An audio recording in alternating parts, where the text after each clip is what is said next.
Beach County, and we are ready, almost ready. I like it like this. It's one vote here, you know. We're almost ready. We are about to be ready to start the agenda for the Palm Beach County Board of County Commission's meeting of July 9th, 2024. And if we could have Madam Clerk call the roll. Commissioner Barnett. Commissioner Baxter. Commissioner Bernard. Here. Vice Mayor Marino. Mayor Sachs. Here. Commissioner Woodward. Here. Commissioner Weiss. Here. Thank you. For the record, Vice Mayor Marino said she's coming in, but she's coming in a little bit late. Okay, so if Commissioner Woodward, if you could lead us in the prayer and the invocation, and the pledge, that would be very good. Thank you. Dear God, we seek your help with our affairs today. Bless this meeting with your divine intelligence and help us to make the best use of our own. We are of diverse opinion here, yet we wish to reach agreement satisfactory for all. Please share your wisdom with us to help us do right by all concerned. Thank you for your heavenly blessing. Amen. Amen. Pledge allegiance to the flag of the United States of America and to the republic for which it stands, one nation, under God, indivisible, with liberty and justice for all. Let the record reflect that Commissioner Baxter has arrived.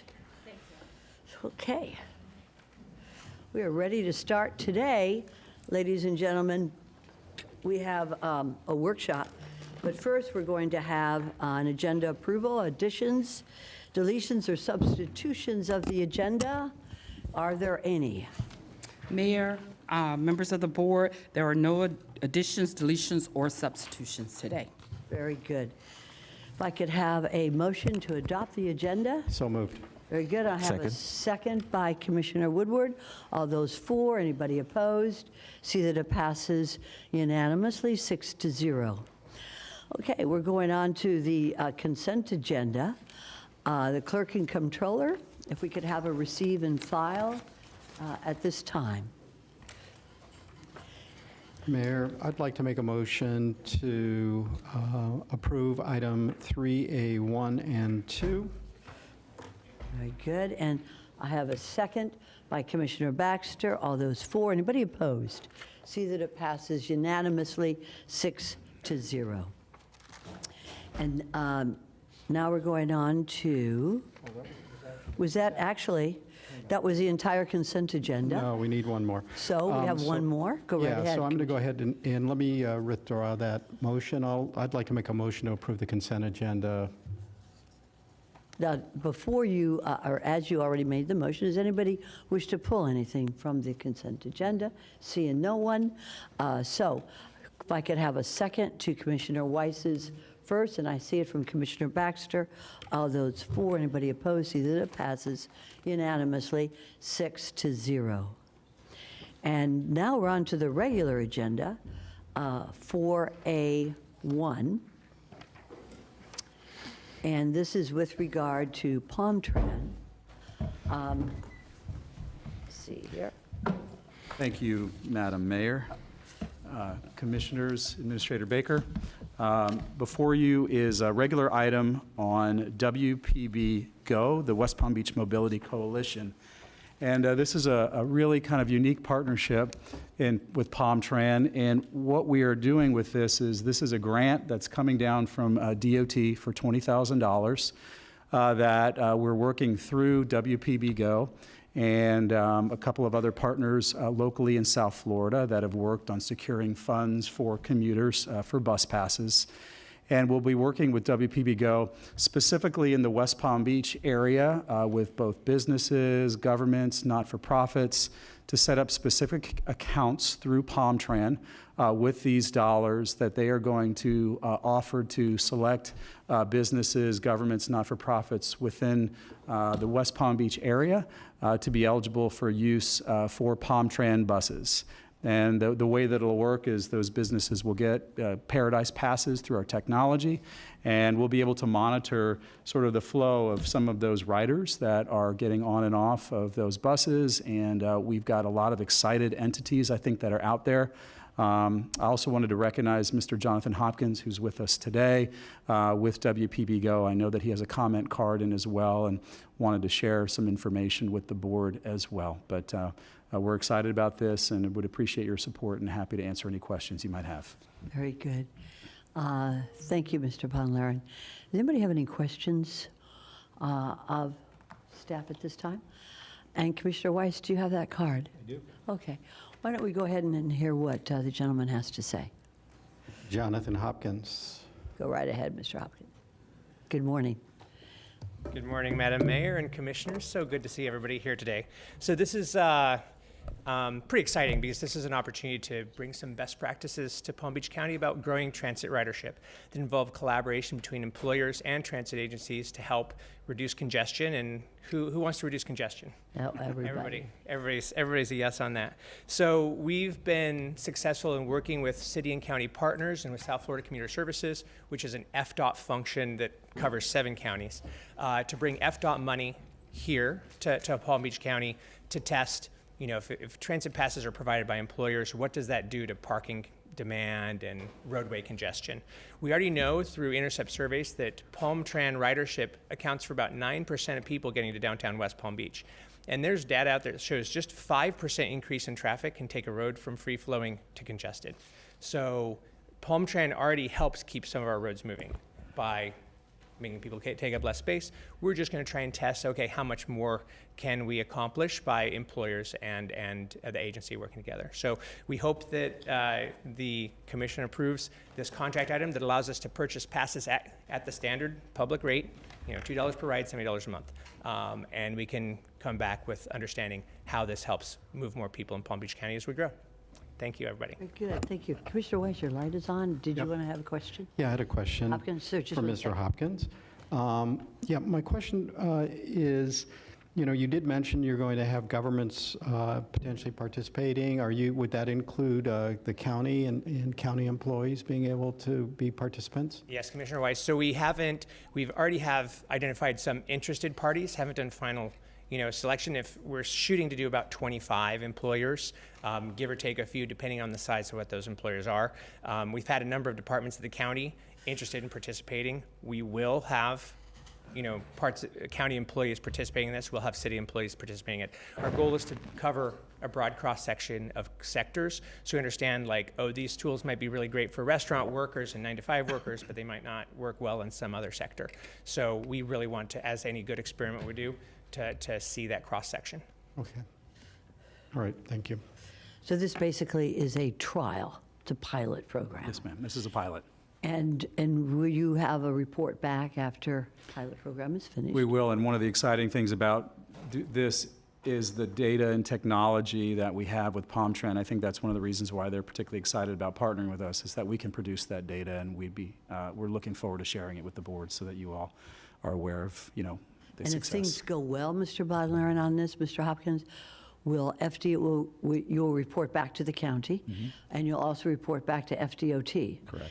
And we could possibly get a little more funding to continue the program on a continuous basis, on a solid basis. Mayor, that is a conversation that we've had with Mr. Hopkins, and we've talked about, if we're successful on this, are there other opportunities for more grant dollars? We believe that there are.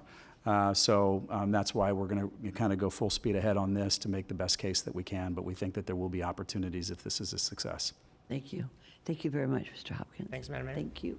And thank you, Mr. Von Laren. Thank you. Okay, so, I'll move approval of item 4A1. very good idea. And we have a second by Commissioner Barnett. All those for, anybody opposed? See that it passes unanimously, 6-0. Thank you. Thank you for that work. Okay. I believe we're ready to enter into our workshop. And we're going to proceed at this time, Madam Clerk. And the first item on the workshop is with regard to county and municipal housing, which is the topic du jour, it seems, in the country. So I'd like to proceed with you. And please, if as staff goes along, if somebody has an important question immediately, be sure you put your light on. If not, we'll wait to the end, and we'll ask questions of everybody. But if there's an issue that comes up, we'll certainly be loved to interrupt you. Okay, go right ahead. Good morning, Mayor and Commissioners. Tammy Fields, Assistant County Administrator. At the table this morning is Jonathan Brown and Sherry Howard from Housing and Economic Development, Ms. Carol Gilbert-Jones from the Palm Beach County Housing Authority, and our County Attorney Representative, Howard Falcon. This morning, we're here pursuant to the board direction to dive a little bit deeper into how the Public Housing Authority vouchers work in assisting and providing affordable housing in our community. Staff is going to start with a very brief presentation on how we work with the housing authorities. Then we're going to turn the bulk of the presentation over to Ms. Gilbert-Jones for a presentation on behalf of all of the housing authorities. And I want to thank Ms. Gilbert-Jones as well as all of the housing authority representatives who are here today for their work in making this workshop possible. At the conclusion of her presentation, we'll turn it over to Meg Gallagher from the Veterans Administration to go over and explain a little bit more about the VASH vouchers that are specific for our veterans. And a copy of her presentation has been provided to the board at the dais. So at this point, I'm going to turn this over to Mr. Brown to proceed. Good morning. Good morning, Mayor, Commissioners, Administrator Baker. So as Tammy mentioned, today we have with us our housing authority partners throughout the county. Just some information with regards to the housing authorities and the statute that establishes the housing authorities and kind of how their boards are established. If you are part of the county's housing authority, the governor selects the board members that are part of that housing authority. And if you are a municipal housing authority, then the recommendation of the board comes from the city mayor that the housing authority is located in. And then ultimately that city commission will ultimately make a decision on who serves on the board. Each of the housing authorities have their own boundary areas that they work in, and obviously housing authorities, if they so choose, could work together on projects as well. Just a little bit about the housing authorities that we are working with today, that's here today, and the boundary areas. Again, housing authorities can work with other housing authorities and, you know, at times go beyond what you see as their typical boundaries if they so choose. As part of the housing authorities, just a quick note, there is one housing authority, which is the Belgrade Housing Authority, that's funded through USDA. The other housing authorities are funded through the U.S. Department of Housing and Urban Development. And although the county doesn't have its own housing authority that it governs, we do want to show, at least over the last 10 years, that the county has been working with our housing authorities. Over $47 million provided that has created over 2,100 units throughout the county. And I'm going to have Sherry share a little bit about who's here representing each housing authority before Carol starts. Good morning, Mayor and Board and County Administrator. So today with us, we have our 7 housing authorities, 6 are municipal and 1 is county. We have from Belglade, Ramona and Greg Heisen. From Delray Beach Housing Authority, Shirley Arazo. From Riviera Beach, John Hurt. Inger Harvey and Satyam Polanini from Pahokee. Linda Odom from West Palm Beach. Ashley Wibby from Boca Raton, and I'll introduce Carol Gilbert-Jones, who's going to give us the presentation on the housing authorities. Go ahead, Carol. Good morning, everyone. Good morning. I believe they shared with you the presentation that we collectively put together, all the housing authorities. I would like to say that we are honored to be here to present this information and to share about the, I think, hard work that we all do serving some of the most vulnerable families in the Palm Beach County area. Oh, closer. Okay. As Sherry mentioned, we have all of the housing authorities here represented. We talk about how we were formed by Florida state regulations. Oh, I'm sorry, am I supposed to be clicking that? Okay, here we go. All right. So as they mentioned already, there are the housing authorities that are represented here today. I would say we are a close-knit group that work together. We were excited to come together and prepare this and talk about our collective work. But we all have information. I think you were provided a matrix that gave you our individual information on our commissioners, our annual budgets, our housing units, the voucher programs, and our wait lists, and our funding sources. Ms. Gilbert-Jones, I'm going to interrupt. And since this is a workshop, I would encourage anybody to speak up if you have a question or comment. My question is this. We have so many housing authorities that were established, of course, the county by the governor and the municipalities by the mayor. Why don't we have more, and would it be helpful if other cities, municipalities had a housing authority themselves? Well, there are more than 3,300 housing authorities across the country. No, I'm talking Palm Beach. I understand. So I see, I see West Palm, Delray, Riviera, Boca, Pahokee, and Belle Glade. Yes. But how about, let's say, any of the other cities, such as, any city here that. Well, we serve vouchers across all of those cities. Like I have vouchers in Boynton Beach, West Okay, Palm now I'm Beach. not asking about the vouchers. Okay. I'm asking, is there a reason why why some cities don't have a public housing authority? Usually they were established by statute, and they were not established for those cities. Can they establish them themselves? I guess let me look at Mr. Falcone. Sir, can a city any of the cities here, we have. I believe that to be the case, yeah. municipalities. Yes, I believe that to be the case. I'm sorry, I didn't hear. Yes, I believe that to be the case, that they They can. don't have to. No, Or do they have the ability to. Okay, so their municipal ordinance does not provide for them to establish a housing authority.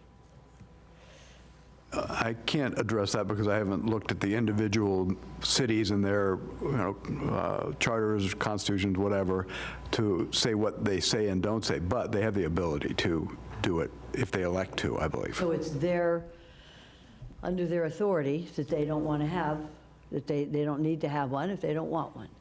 It is their choice, yes. Okay, very good. Thank you, sir. Okay. Okay. Sorry, go ahead, Ms. Gilbert. Okay.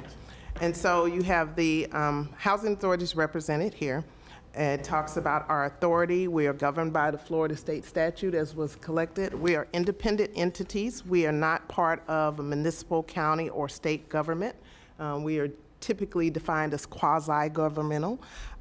We engage in, that independence is based on the Federal Housing Act of 1937, which makes us separate. We can buy, sell, own, rent, develop, demolish, mortgage, and rehabilitate properties. So we have a broad authority to provide housing throughout our jurisdictions. We engage in new development partnerships with private developers, with other housing authorities, with other entities, and we promote self-sufficiency, home ownership, and education. Now, when it talks about self-sufficiency, many of us have family self-sufficiency programs. Our family self-sufficiency program is one in which, as residents come in, their baseline rent is established. Once that baseline rent is established, once they exceed that baseline, the difference in the rent goes into an escrow account. And they have goals that they've set, and those goals can be anywhere from 5, a maximum of 7 years. Once they reach those goals, they get that escrow money. And I can say that is some of the proudest moments for housing authority CEOs. When I first came to Palm Beach County, I awarded a resident more than $30,000 in an escrow check. This resident came in, she was zero income, she worked the program, and at the time that she left the program, she purchased a house in Port St. Lucie, and she no longer needed the program. And so that is what the Family Self-Sufficiency Program can do for residents of public housing and the Housing Choice Voucher Program. We also have our Resident Opportunity for Self-Sufficiency Program.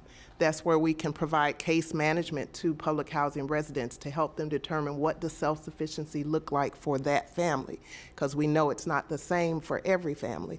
So we work with families, disabled families, senior families, to say, what does self-sufficiency look like for your family?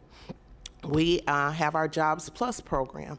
Our Jobs Plus program is one where we do education, leadership for youth that are 16 to 24 who have been justice involved or low income, and we teach them a construction trade. So we have the West Palm Beach Housing Authority has a home ownership program, and there are opportunities for residents to use their voucher to purchase homes if a housing authority has established a home ownership program. And then we have our educational programs. We always offer opportunities for education and skill development.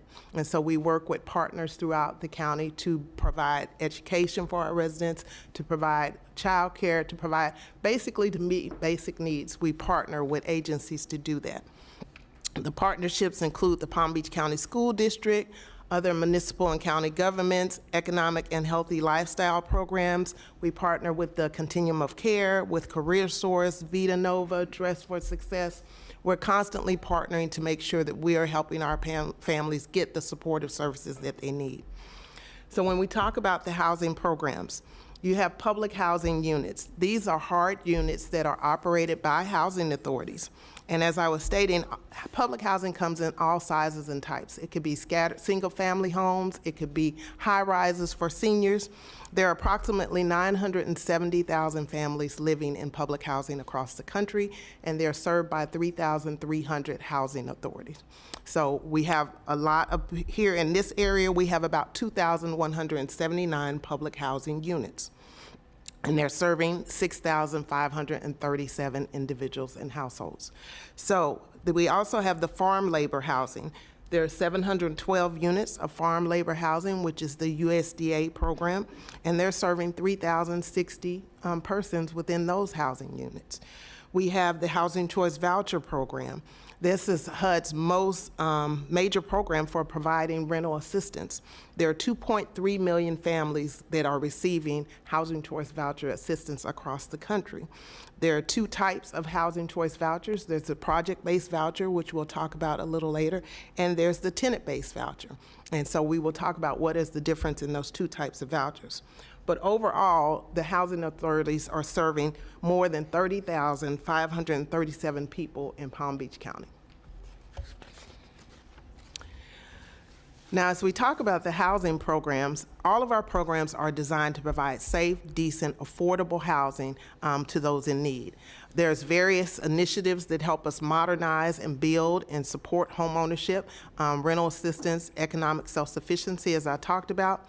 We have our public housing operating subsidy, which is how we fund our public housing program. We have the Public Housing Capital Fund program. On the last consent agenda, we were here talking about our annual plan and where we have our capital program. Every year, housing authorities are allocated a certain amount of money for their capital fund, and this is to make improvements to their public housing units. We have our Housing Choice Vouchers, which were formerly known as Section 8, which I talked about. We have public housing development that we do. We have mixed finance development, the home ownership, a former Hope 6 program where you were able to take a neighborhood and revitalize that neighborhood under the Hope 6 program, and a new program, the rental assistance, well, relatively new program, the rental assistance demonstration program, where you convert public housing to a Section 8 platform. Now, the funding sources, as I talked about, we have the operating subsidy, the capital fund. Under the Housing Choice Voucher Program, the bulk of the funding that we get for our Housing Choice Voucher Program goes toward the rental assistance. So the money that we get in, the bulk of it goes out the door to private landlords, private homeowners. But we also get some the administrative fee, and that's to pay for the salaries to administer the programs. We have our farm labor housing administrative fees. There are developer fees that we get in partnering with private developers. And then we have entrepreneurial fees and public funding sources that we have fees from. So when we talk about mixed finance housing, this is what we talk about, the 3 Ps, the public-private partnership, where we partner with public, private, and nonprofit funds to develop and operate affordable housing. And many of you are familiar with this because these are projects that come across your desk. These housing accommodates residents with various incomes, and they fit into the community. They're not usually identifiable from any other home ownership or housing opportunity. Under the Housing Choice Voucher Program, as I talked about, you have the home ownership program. Every housing authority that administers the Housing Choice Voucher Program has the option to establish a home ownership program. Under the home ownership program, it basically provides, it uses the voucher to go toward the mortgage for up to 15 years for a mortgage that's over 20 years, or 10 years for any mortgage that's shorter than 20 years. So this is an opportunity where they can use the voucher subsidy toward the purchase of a home. When we talk about the tenant-based vouchers, the tenant-based vouchers allow lower-income families to lease in privately owned rental housing. And this is a voucher that when the family moves, the voucher moves with them. So we have something under this program that's called portability, where the family can take that voucher and port it to any jurisdiction or state that has a housing choice voucher program. But this voucher is tied to the tenant, and the tenant's rent portion is 30% of their adjusted monthly income. And then the housing assistance payment pays the balance.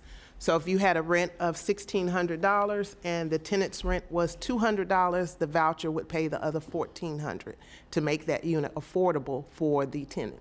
And usually we establish payment standards that say the maximum amount we will pay for a unit in a particular zip code.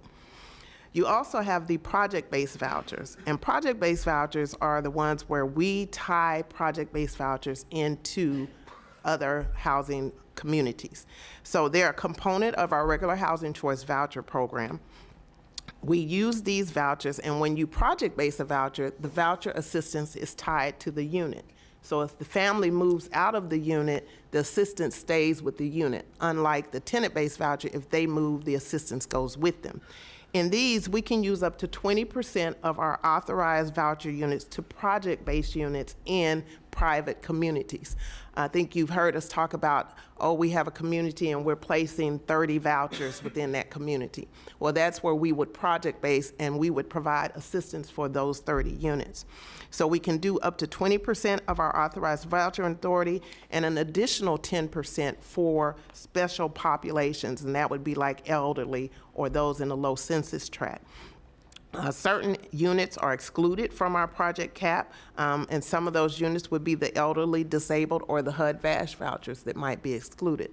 But housing authorities don't have an unlimited volume of vouchers that they can project base. We're capped at a maximum of 30% of our regular voucher authority. So this is not in addition to our regular voucher authority, it's within the voucher authority that we already been allotted. Now, we can use the PBV assistance for special projects to either rehabilitate projects or construct new units. As I stated, the assistance is attached to the unit for up to a minimum of 1 year, up to 20 years.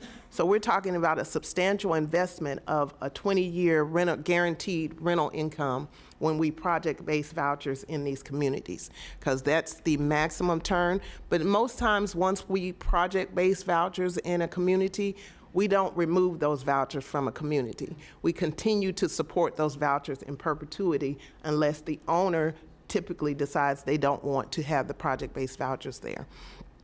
Projects are typically selected through a competitive process. However, they can be selected non-competitively if the PHA or the Housing Authority has ownership in that particular development. Here we have given you some examples of housing programs from the various housing authorities where county funding was used or instrumental in these projects. We have the off-farm labor housing here at the Belglade Housing Authority. As you can see, they had an $8 million grant from the USDA, but they also had a $2.5 million funding from Palm Beach County. And so this is how we utilized not just the federal funding that we have, but county and other sources to finance projects. You will look at Legacy at 45th Street. This is a project that is underway that was funded by the Florida Community Loan Fund. We received ARPA funds from the county of $5.5 million, and this is going to be serving families anywhere from 50 to 80% of area median income. And this is 48 units that is being built at the former office site of the Palm Beach County Housing Authority. You have the Autumn Ridge Apartments with the West Palm Beach Housing Authority. which is located on Congress Avenue in Westgate. This is 106 units of senior housing, and as you can see, this particular project received a 9% low-income housing tax credit award.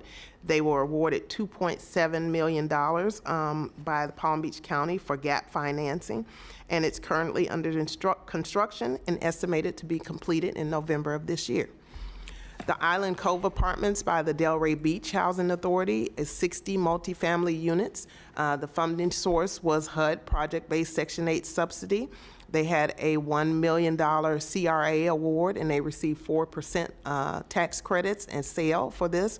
They also received Palm Beach County Housing Finance Authority bond and low-income housing tax credit community that serves 30 to 70% of area median income. And when we talk about 30% of area median income, that's the extremely low income. That would be for a family of four, $32,150. So 30% is extremely low, and that's the bulk of who we serve for housing authorities. 50% would be a family of four, $53,550. So these are the families that we're serving in these communities. Next, you have McClure Village, which is the Pahokee Housing Authority. It's 71 units. The funding source was the Palm Beach County NSP grant of $1.9 million. A disaster recovery grant of $1.1 million, and again, serving families anywhere from 30 to 60% of the area median income. So some key statistics that we wanted to share with you on the economic impact that housing authorities make in this area. There are 30 public housing authority assisted developments in Palm Beach County. That's 2,891 residential units, more than 9,597 residents in PHA-owned buildings. This is housing authority buildings. There are 21,000 residents benefiting from the voucher program, and overall, again, we're serving 30,597 residents in this area, which is larger than some cities in Palm Beach County.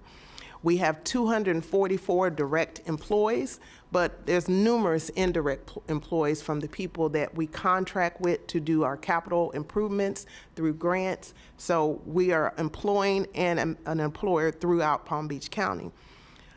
Our Housing Authority direct annual expenditures, collectively we receive over $4.1 million in housing operating subsidies. But the key thing I wanted you to focus on is the housing assistance payments that we make. Annually, we pour $138 million into the Palm Beach County economy. And that's through the rental subsidy that we're paying for the vouchers that we provide through our collective housing authorities. We have capital assistance payments. These are our, collectively, we receive $8 million and $8.3 million in capital funds. These are monies that we put into doing improvements in our communities, our public housing communities. This is money that goes to contractors to do the work, to do the major improvements. And so again, pouring this into the economy in Palm Beach County. Then we don't even count, we didn't even quantify the number of personal expenditures from our employee compensation, the indirect spending from the jobs, the materials, the supplies, the equipment, and the induced spending from retail purchases in restaurants from the people that we support with these dollars. So we have a large economic footprint in Palm Beach County. I also wanted to say, so what is our ask? Our ask is that as we come to you as housing authorities who support people and the most vulnerable people in the county, that funding is developed for affordable and workforce housing that is exclusive for housing authorities, but we don't want it to be exclusive that it would preclude us from competing in other pots of money. But we want to know that we are able to provide affordable housing for those most in need. We want you to make available county surplus land or existing vacant land to housing authorities for the development of affordable housing as a first option of disposition.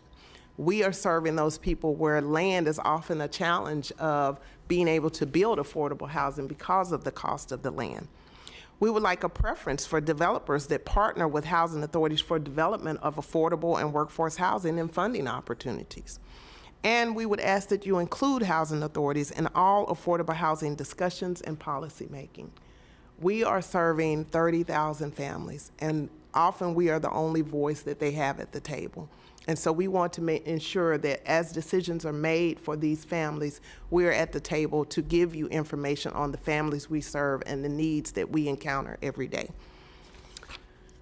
One additional ask, I know this came up in the last county commission, is the gap financing is critical to our deals. And being able to have enough gap financing to be able to keep the rents affordable is critical if we're going to address the housing shortage. We would ask that, you consider going up to 25% gap financing so that we can make sure that we can continue to work with private developers and partner with them to make the deals that are necessary to serve these families. So that is my presentation. I have all of the Housing Authority directors here that have my back. So if you have any questions. Well, we do. Thank you so much. You're welcome. And before I call on my colleagues for questions and comments, I want to thank you all publicly for being at the June 24th First Mayor's Symposium. I have to say Palm Beach County was well represented. Ms. Baker, you have a lot to be proud of in your staff, and I was so proud as the city mayor to have you there. Many mayors didn't even know of these opportunities. That's why I asked you about the issue of these authorities in all the cities. Many mayors did not even know of the availability of what we can do, and I'm looking out in the audience as well. So we need to get the word out. We will have a follow-up in August. I'll let you know the date, and it'll be very, very important that every city mayor of all 39 municipalities know what you have done, what is available, and that it is something that we can reach out to the 2,186 homeless people we have from the count that you all did, that we have homeless individuals of that number here in our county today. So what you do is vitally important. So at that point, after I gave you that wonderful compliment, which you deserve, I'm going to open up the board to questions and comments by my colleagues, and I'm going to start with Commissioner Weiss. Thank you, Mayor. Thank you very much for the presentation. I want to go back to really understand these project-based vouchers, because when that came up a few months ago, it was the first we had heard about them.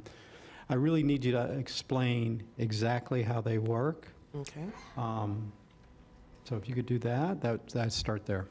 Okay. Usually, housing authorities will either work in their own projects that they're developing or with private developers and agree to project-base a certain number of vouchers within that particular development.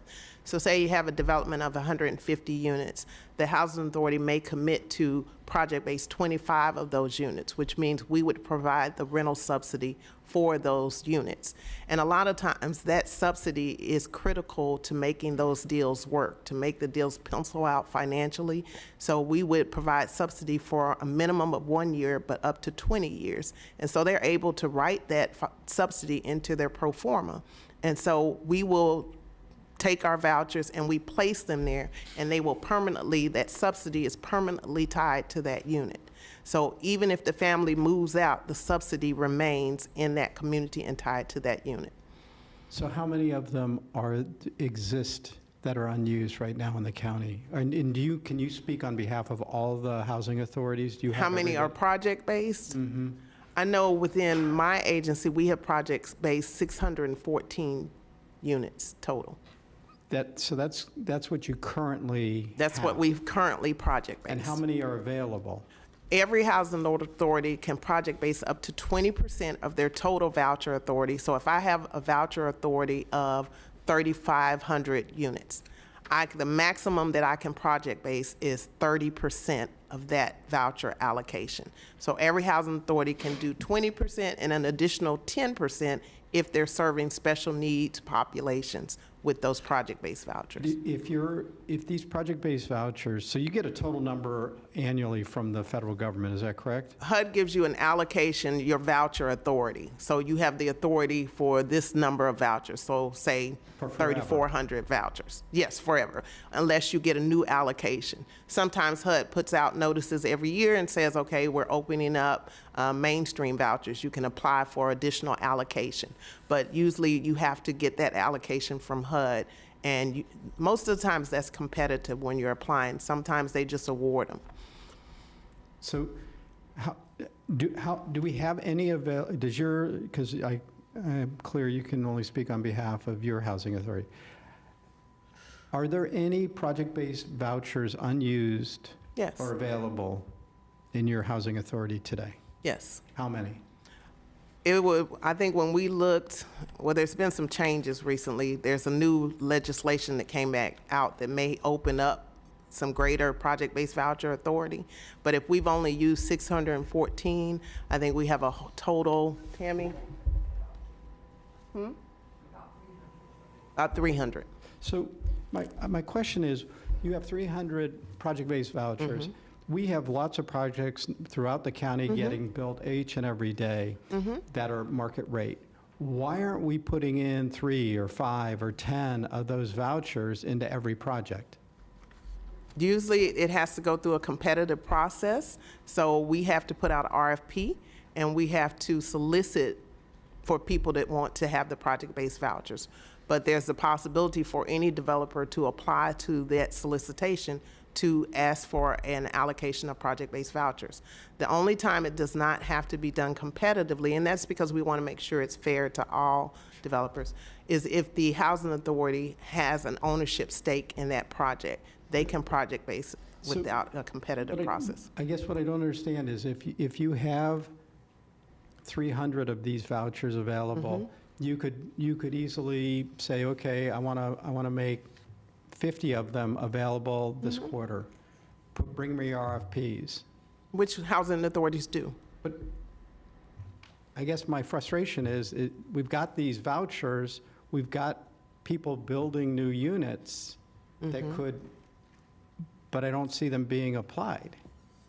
Well, housing authorities have an opportunity. Like I said, we partner with private developers. When they come to us, one of the things we want to make sure is that the projects serve the needs and the basic mission of the housing authority. So we're looking to make sure that they're in areas of opportunity in most cases, so that we're placing families in viable communities. I mean, the projects we see getting built are being, all these new projects are I would have to say, really well done. They're in great areas.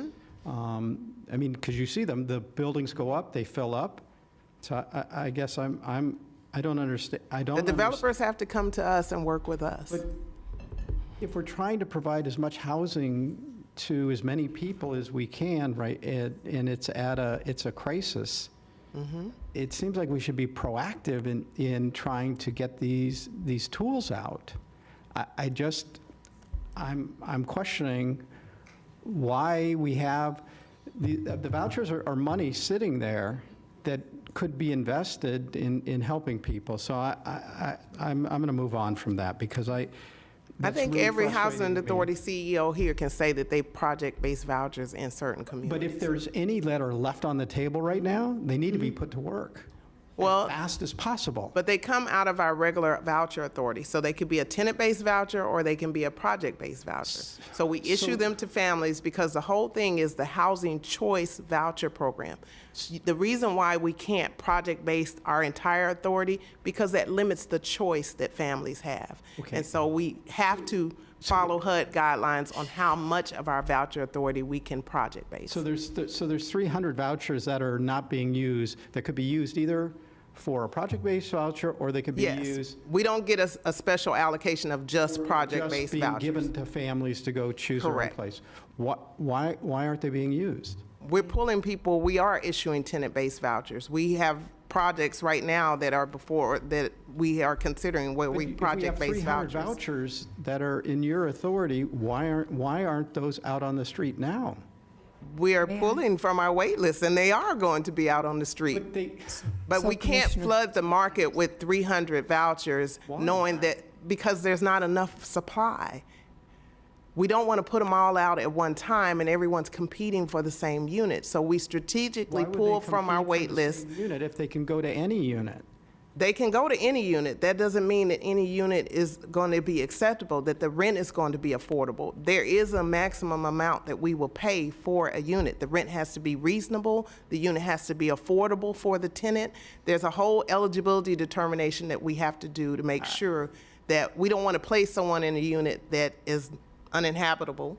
I agree 100%, but that, I mean, but being on the street versus being in a unit that maybe is less desirable location I don't understand it. So I'm going to move on because this is really frustrating to me. Can I add just 1 second? There's a lady at the podium. Is that okay if she speaks? Yeah, I just wanted to. Well, hold on, just 1 second, miss. Hold on, just a second. There's a lady at the podium, okay? Is it okay if she participates in the workshop? This is Tammy McDonald, our Chief Development Officer. Okay, ma'am, would you identify yourself? And I'll get right back to you, Tam. Go right ahead. I'm Tammy McDonald. I'm the Chief Development Officer at the Palm Beach County Housing Authority. I work with Carol. Okay. I just wanted to, I think that there may be a few things that just need to be cleared up, and that is the 300 vouchers or approximate 300 vouchers that Carol refers to. It's not a new allocation. We don't get new allocations every year. So that's a finite number. So that's the first thing. The second thing is there are applications that are that came before the county commission that have vouchers, that have project-based vouchers in them. And I don't know if I'm allowed to say what they are, but No. but you've got Waterview. The Waterview apartments at Mangonia Park have 56 housing project-based vouchers on them, and that will allow those units to be affordable, and they will be for people, reserved for people at the 30% of the area median income, so they will be reserved for the extremely low. And that allows the developer to be able to put more debt on the property and to carry more debt so that the gap is smaller. But because they have to have other rents at the various levels, it's not enough to be able to, unless you're charging market rate and workforce and market rate are very close in terms of the rents, the gap is going to be larger when you're looking at affordability because you're only collecting so much revenue to be able to support the debt. So that's why you have the gap. And the Housing Authority vouchers allow the developer to have a guarantee for whatever that rent is. So that was the first thing I wanted to share. The other project is the Isaiah Clark apartments. They will have vouchers on them. They said I could share that information, and so that's why I'm doing so. Okay. Okay.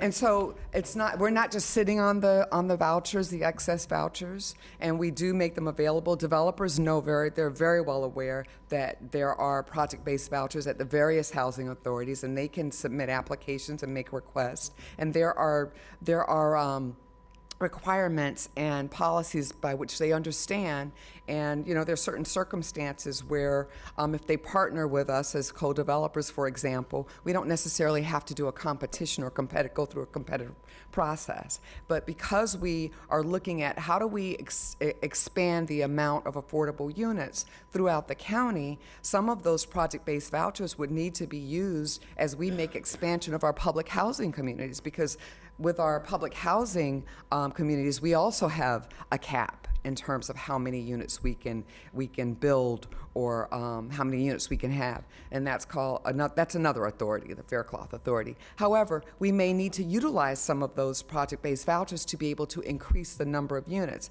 We don't get to apply every year to have more project-based vouchers, and that was the thing I'm not sure if you understood or not. Yeah. I got that. I appreciate it. Thank you very But it still goes back, and if the question is, if on your side, is that you don't want to take units that would be affordable away because of somebody getting a voucher, but if you use them to put them into market rate projects, and build 3 or 4 or 5 in every one of them, now you're actually increasing your supply of affordable units. It's not going to move with the family. Understand that the choice is gone, but at least there are affordable units that are new on the market that can be made available to you.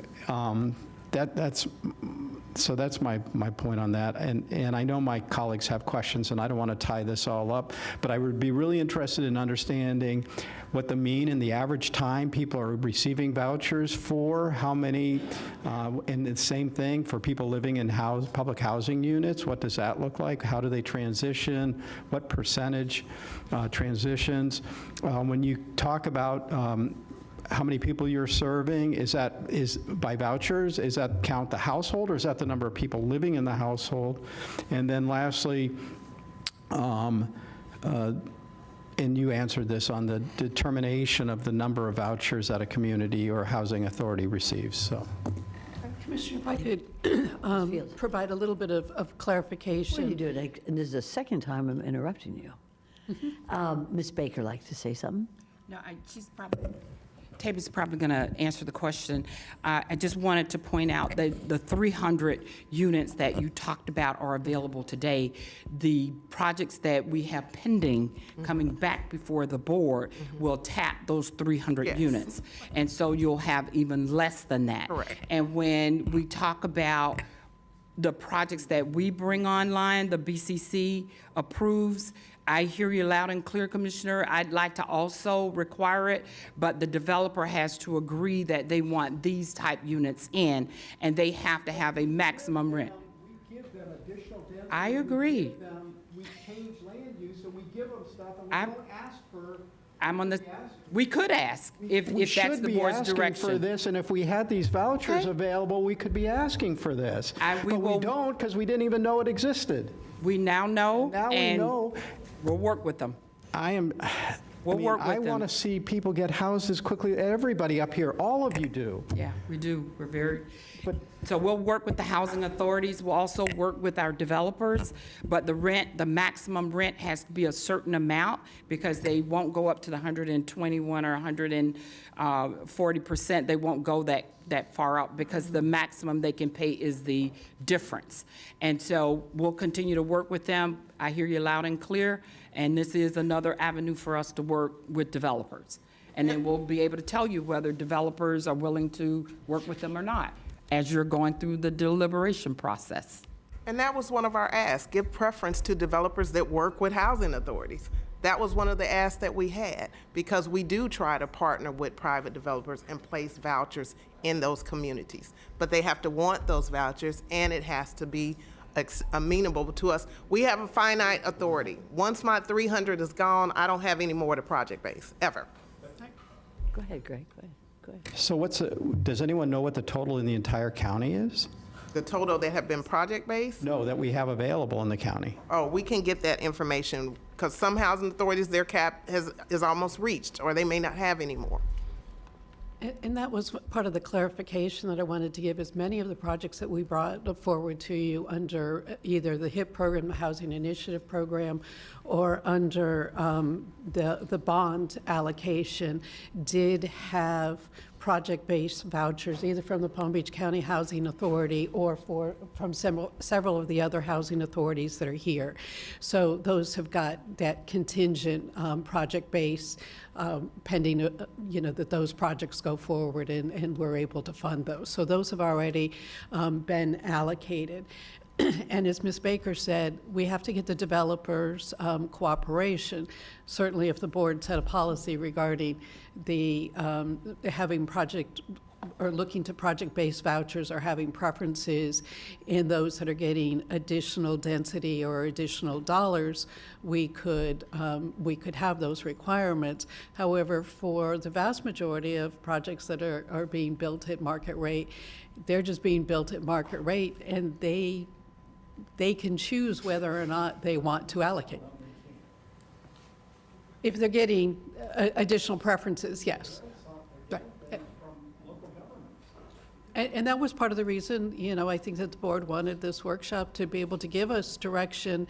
And even when we do the next RFP under the bond allocation, we can take some of these things into consideration and build preferences into that next RFP when we are soliciting more projects. Okay, very good. Commissioner Bernard, you're recognized. Commissioner Bernard, you're the county commissioner on our housing commission anyway, so it'd be very good to hear from you at this point. Thank you, Yes, sir. thank you very much, Madam Mayor. Service. I'm trying to understand the question that Commissioner Weiss is asking. So I want to understand, like, why would a developer want to put 5 units as project-based voucher versus having it being not a tenant-based voucher? What would be the difference for It could that? do both. Within a community, there are times when you project-based vouchers, but they're still accepting tenant-based vouchers. So there's nothing to preclude them from doing that. The only thing with the project-based vouchers is it's guaranteed rental income that you can write into your pro forma, that you can bank on, and then you can put it in when you go to get financing.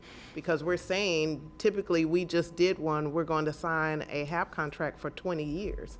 We said that's $28 million that we will put into that project over the 20-year term that we're subsidizing 93 project-based units. But would a housing authority give 5 or 10 units of a project-based voucher and still not be a partner with the developer? I mean, housing authorities have project in properties where they're not a partner, but we don't have to do it competitively if we are a partner. No, It has to go through a competitive solicitation if we're not a partner. Okay. And so, but when you project-based the developments, are you being partners in most of these deals, or are you just letting it be as a project-based voucher without any type of formal partnership with the developer? Typically, it's a formal partnership, and we're signing a HAP contract, a housing assistance payment contract. And like I said, that can be a minimum of 1 to 20 years. So there's a formal partnership. Okay. I guess, what's the future of housing authorities?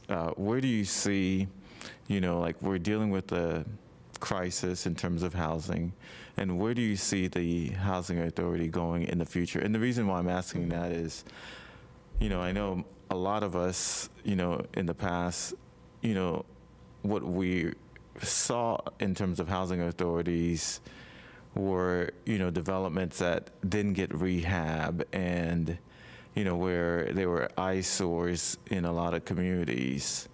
Like, where do you see the housing authorities in the future in terms of addressing this issue? I see the housing authorities kind of sitting where I am sitting today, talking about the economic impact that they make in the areas that they serve, diversifying their portfolio so that they can serve more families. We are not going to be able to only serve those families at 30 and 50% and continue to provide an increased portfolio.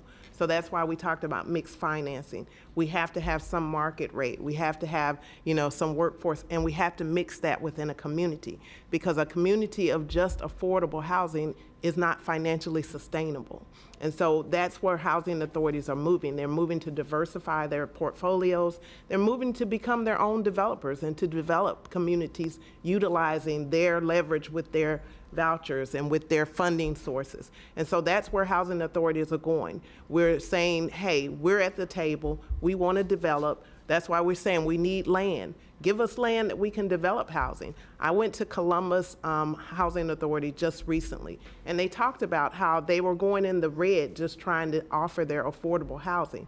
Now they have market and retail, and they were like, in doing that, when they own market properties, they're able to make sure that 10% of those units go to vouchers, 20% of those units remain affordable. And that's how they place affordable units within their market rate communities. If we're developing our own market units, we don't have to ask for you to accept our vouchers. We put them in there ourselves. Okay. So that's where I see housing authorities going. Anybody want to chime in? Okay. So just I got want their to approval. follow up. You had mentioned the RAD program. Give me a little bit more information about that, and how successful is the RAD program going?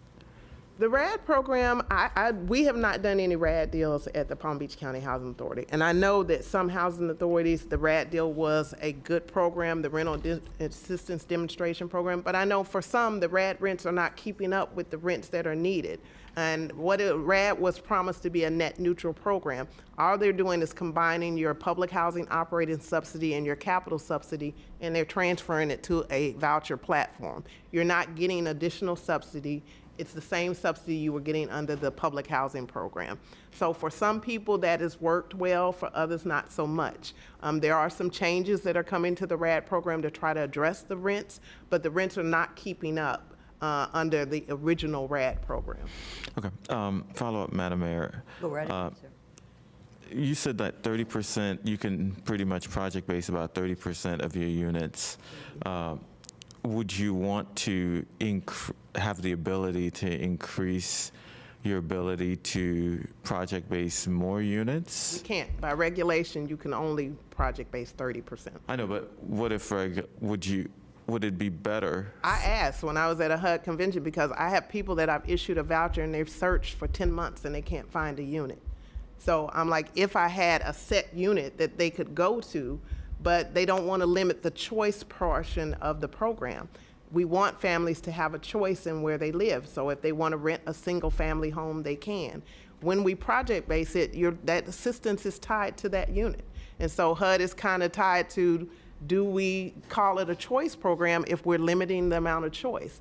But I know in this tight rental market, I would look to project-based, and HUD has made some changes through the Housing Opportunity through Modernization Act, where it's allowing housing authorities to increase that cap somewhat, and they're not counting units that were formerly assisted by low-income housing tax credits.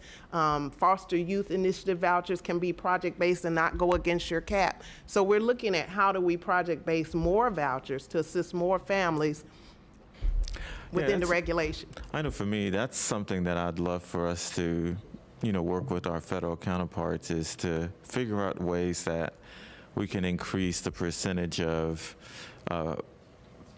we can project base those units. And now let me ask you another question in regards to the 10% that are the special population.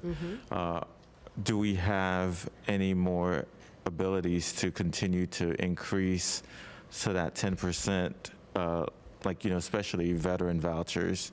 That's something that I'm concerned about. Can we create more veteran opportunities through VetVash? Well, the HUD just put out a registration of interest for housing authorities that wanted to apply for additional VASH vouchers, but they base it on the need for your locality. If there's not a need, or if you already have vouchers that are serving the need, then they won't allocate anymore. And you have to get a letter of support from the VA hospital. So every housing authority would have to have that letter of support to even apply. But typically HUD puts out a registration of interest annually for VASH vouchers, for mainstream vouchers, for those special purpose vouchers. And do we have the need for Palm Beach County? I'm gonna let Ms. Gallagher speak to The portion of the presentation we haven't gotten to yet is the VASH vouchers, and we have Karen Abbott and Meg Gallagher here. If you want us to go forward and do that Let's not portion. do that. So I think we have other questions, Madam Okay. Mayor, so I'll stop. But we do have that portion to, after these questions for the public housing authorities, to go over the VASH vouchers. But we need to do that. Okay, very good. Thank you, Commissioner Bernard. We're going to have Commissioner Woodward and then Commissioner Baxter. Thank you, Mayor. Thank you for the presentation and a lot of discussion. I think my first question, you mentioned that you have a max on the vouchers based on zip code. So it's not a countywide. No. And is that just determined by where the unit is? We are what's called a small area fair market rent. We have to set the payment standards by zip code. Most housing authorities in Palm Beach County, because of the high market rental rates, are required to be, we're mandated small area fair market rent. So right now, I think at last count, we had 79 different payment standards because they're set by zip code. Okay, so what is the max in the county?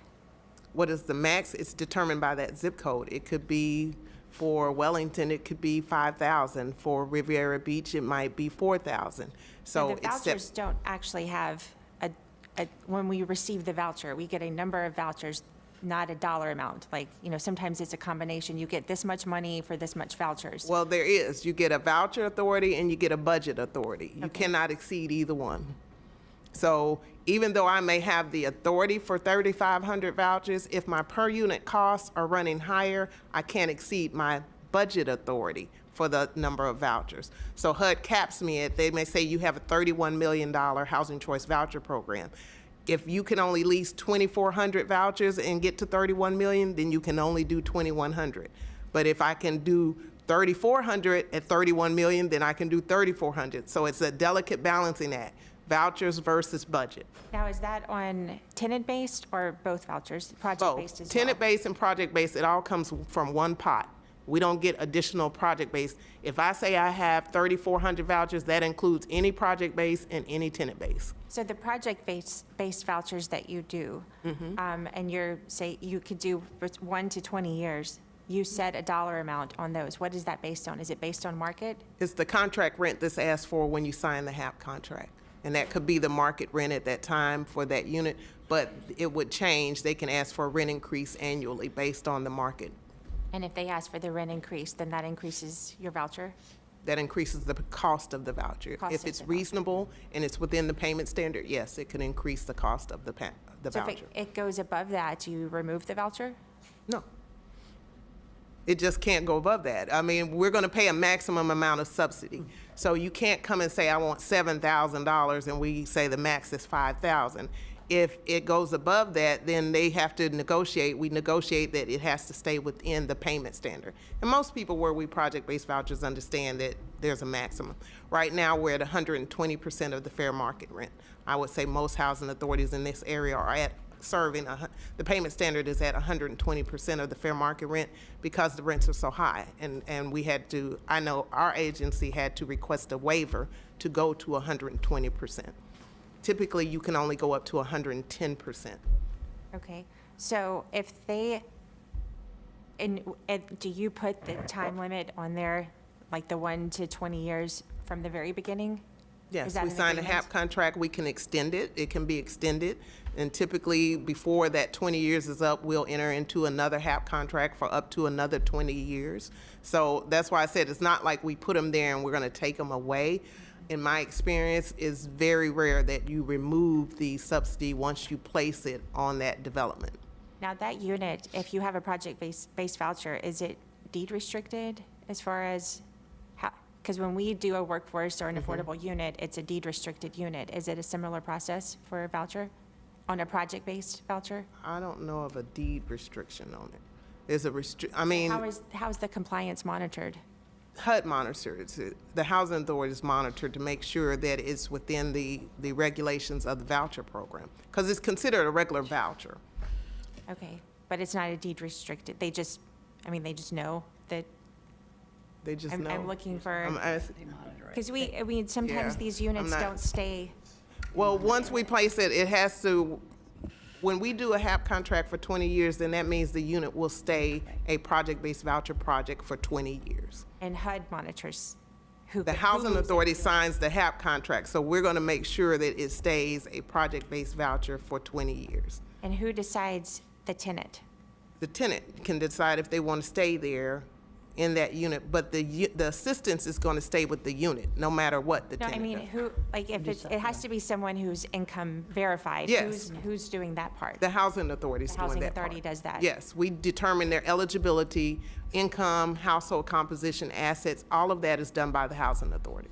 So, and any of these ones that you've done, do you have any that are market rate developers who have, done maybe the 20 units that's not already building it for a workforce or affordable housing development? It's a market unit or market rate development, and you're adding, like he was saying, we could add 10, 20 units to The any Palm of Beach these. County Housing Authority does not have any.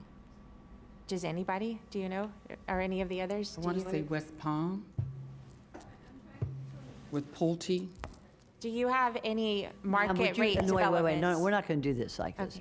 If there's someone here who is qualified to speak, come forward, fill out a card after you speak, but come up and identify yourself. Is there anybody here who wishes, and I'm looking at you, Tammy, is there anybody here that you would like to come and contribute to the discussion?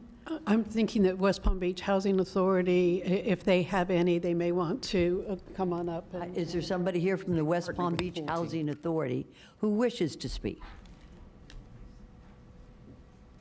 Just to clarify my question, it was, do you have any project-based vouchers that you've partnered with a market rate builder and you are providing the vouchers for their market units to be part of the affordable units? But other than that, the rest of the complex is market rate? Yeah, we've had developers we partner with and we put, it's subsidized with some vouchers to the development itself. So yes, there does exist vouchers with mixed use, different income brackets. Because I think that's what you were asking for, is to have the market rate builders have some of this. Because my concern is, and it was from the beginning, if we're using the vouchers to lower affordable housing even more, we're losing that affordable unit that maybe isn't affordable for 80%. If we're using vouchers to lower it from 80 to 30, we're kind of And that's all ourselves. dependent on the developer themselves. If that's what they want, they'll put it in the pro forma and decide whether or not this is profitable for them. That's on a project Yeah, base, right? Yeah, whether or not project base will be profitable for their development. Sometimes it is, sometimes it's not, and they have to limit it to a certain amount of vouchers as opposed to more or less. And we do, I misspoke, we do have one development where they have some market units, we have some units that they accept a tenant-based voucher, and then there's some where we project-based 116 project-based vouchers in that community. And it's a total of 144 units. Okay, so there's. So we do have, some of this we is have already quite a happening. few of those, yes. Yeah. Okay. Just state your name for the record. I'm Linda Odom, From? West Palm Beach Housing Authority. Good, thank you. And if I could, just my last question. Go right ahead, Commissioner. With the tenant-based vouchers, is that just where the person qualifies to receive the voucher, and then they go find their unit, wherever it is, and then the voucher goes with them? Correct. What happens when they leave Palm Beach County? The voucher ports, it's called portability. They can port it to another jurisdiction. And that jurisdiction can either absorb the voucher, which then it would free up the voucher in our jurisdiction, or we can bill them. We will bill them for the subsidy to pay for that person to live in their jurisdiction. So do we get the voucher back for another person in Palm Beach County? Not if we're billing. If we're billing, that voucher continues to be in our voucher authority. We're just billing the other housing authority for the subsidy. If they absorb it, then we no longer pay for that voucher, and that frees that voucher up in our jurisdiction. That's part of the choice. They can move it across the country. Because this is a federal program. It's a so federal it goes program. nationwide. Okay, how? And we have no way of getting those back unless wherever they move to absorbs it into one of theirs. But if they're Correct. using all of their vouchers, they may not even be able to Correct. absorb it. Correct. How many have we lost this way? Do we know? We have currently, hover around 150 That we're that are billing porting for? out. Yes, And we are billing for those? yes. But we're I not haven't getting- absorbed But the them. units aren't here, they're somewhere else.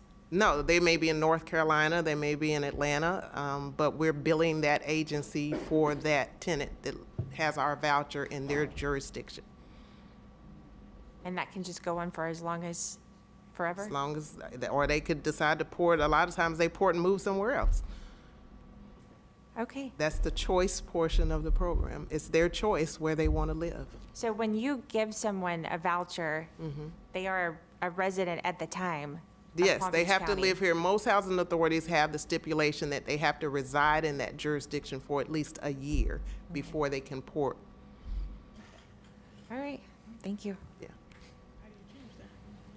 Thank you so much, Commissioner. Commissioner Baxter, you're recognized. Thank you, Mayor, and thank you for the presentation. And Commissioner Woodward, because she asked most of my questions. Okay.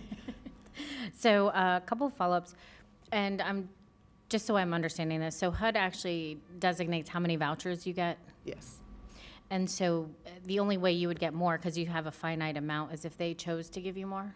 Or we applied for more. Or you yes. apply for more? Correct. Otherwise, you're stuck one number, that's it? You're Correct. good. Now, a couple questions. So what is the process? So let's say a market rate developer did want to do a project base. Like, how difficult or easy is that project or process for them?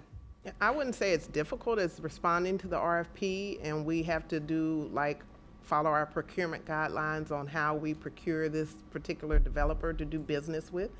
We go through the procurement process. We vet all the people that applied, and we decide which project. And then we sign the AHAP, which is the contract when they're in construction.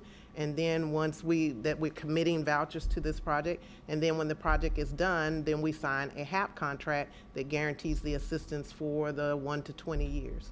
How long would you say your procurement process takes? Mine is probably difficult, yeah. It's a lengthy process. We have regulations that we have to follow. We have to look at, Section 3. We have to look at, are they a minority-owned contract? We have to look at their experience. We have to vet their references. So it's a project. We have to put out the solicitation form on average 30 to 45 days. Then we get all the respondents back in. We have to convene a panel to review those. They may do presentations. They come in and they do a presentation. We have to view the presentations. So it could be, I would say, anywhere from a 90-day process. 90 days or more? Or more. And so when they go through this process, how many hours would you say roughly it takes for them to, working hours to get through your entire procurement process?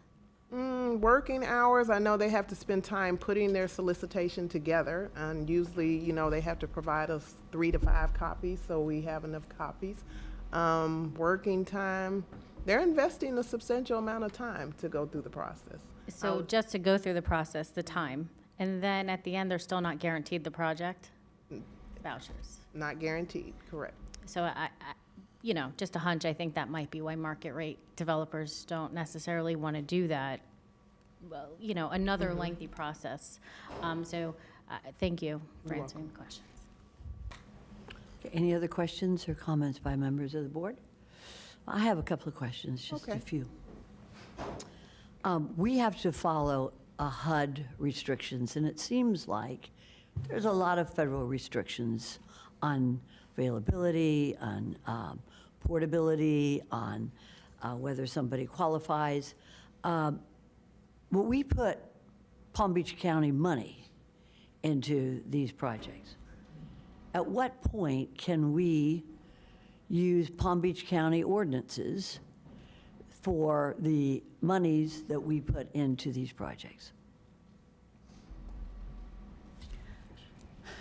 If I'm understanding the question, you're asking, can we layer our Palm Beach County requirements upon projects that already have federal funding? No. This is the question, and it may be just a policy question, so you may not be able to answer it right away. We put Palm Beach County money into these projects. However, HUD puts their restrictions on all of what the work that you do, and it makes it very difficult. Why can't we have our own housing authority, which we do, but under our own auspices and authority as to how we want to use Palm Beach County money? And that may be a policy question. I hesitate to put our money into HUD's bucket where they're determining where the money goes, how it's spent, all these other restrictions. But that's the reality, isn't it, Tammy? It is the reality. To make projects feasible is it usually does take stacking of many different funding sources, both local, state, federal level, as well as the developers putting in their investment.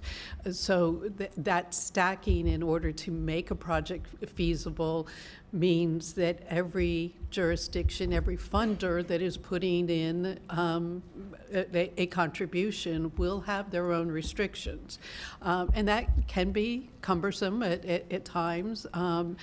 And I think that was part of the discussion when we brought forward the bond recommendations, because some of the projects wanted to operate at one level because they had federal funding involved in how that would work with our funding.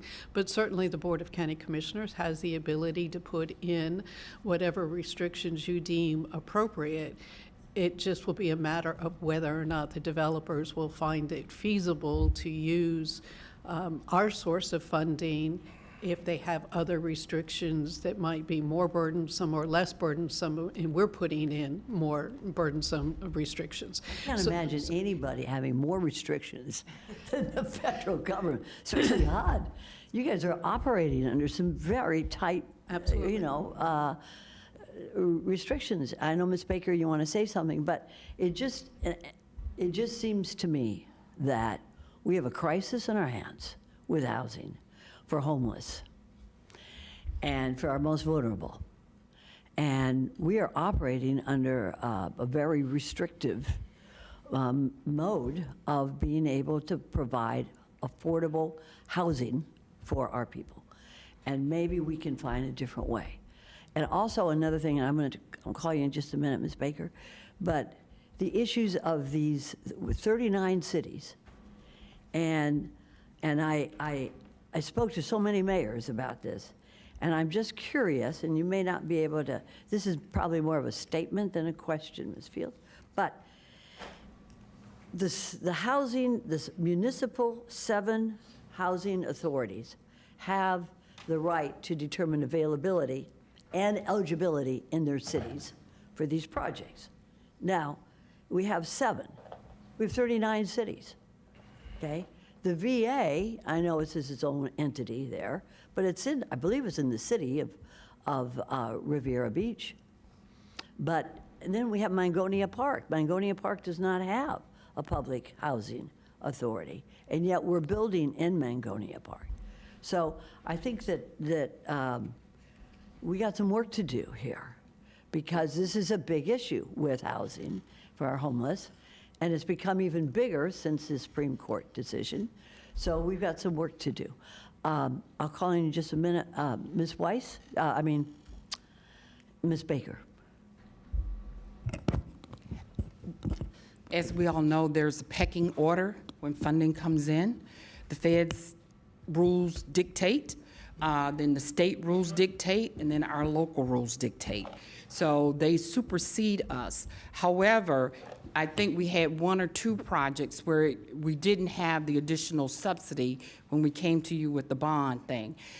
It was the developer dollars in and then our bonding dollars. So we get to set the rules in those particular cases. But in the majority, if not almost all of our housing programs, federal dollars come into play, and we have to acquiesce to the feds and the state. I know that there is federal funding available through our congressional delegation. Correct. And I'm going to make a statement now that if we can get funding through our congressional delegation with grants, I will try my best to work with the county to do it, so that we don't have these HUD restrictions that's making it. You all want to build housing. We do. You want to house our people.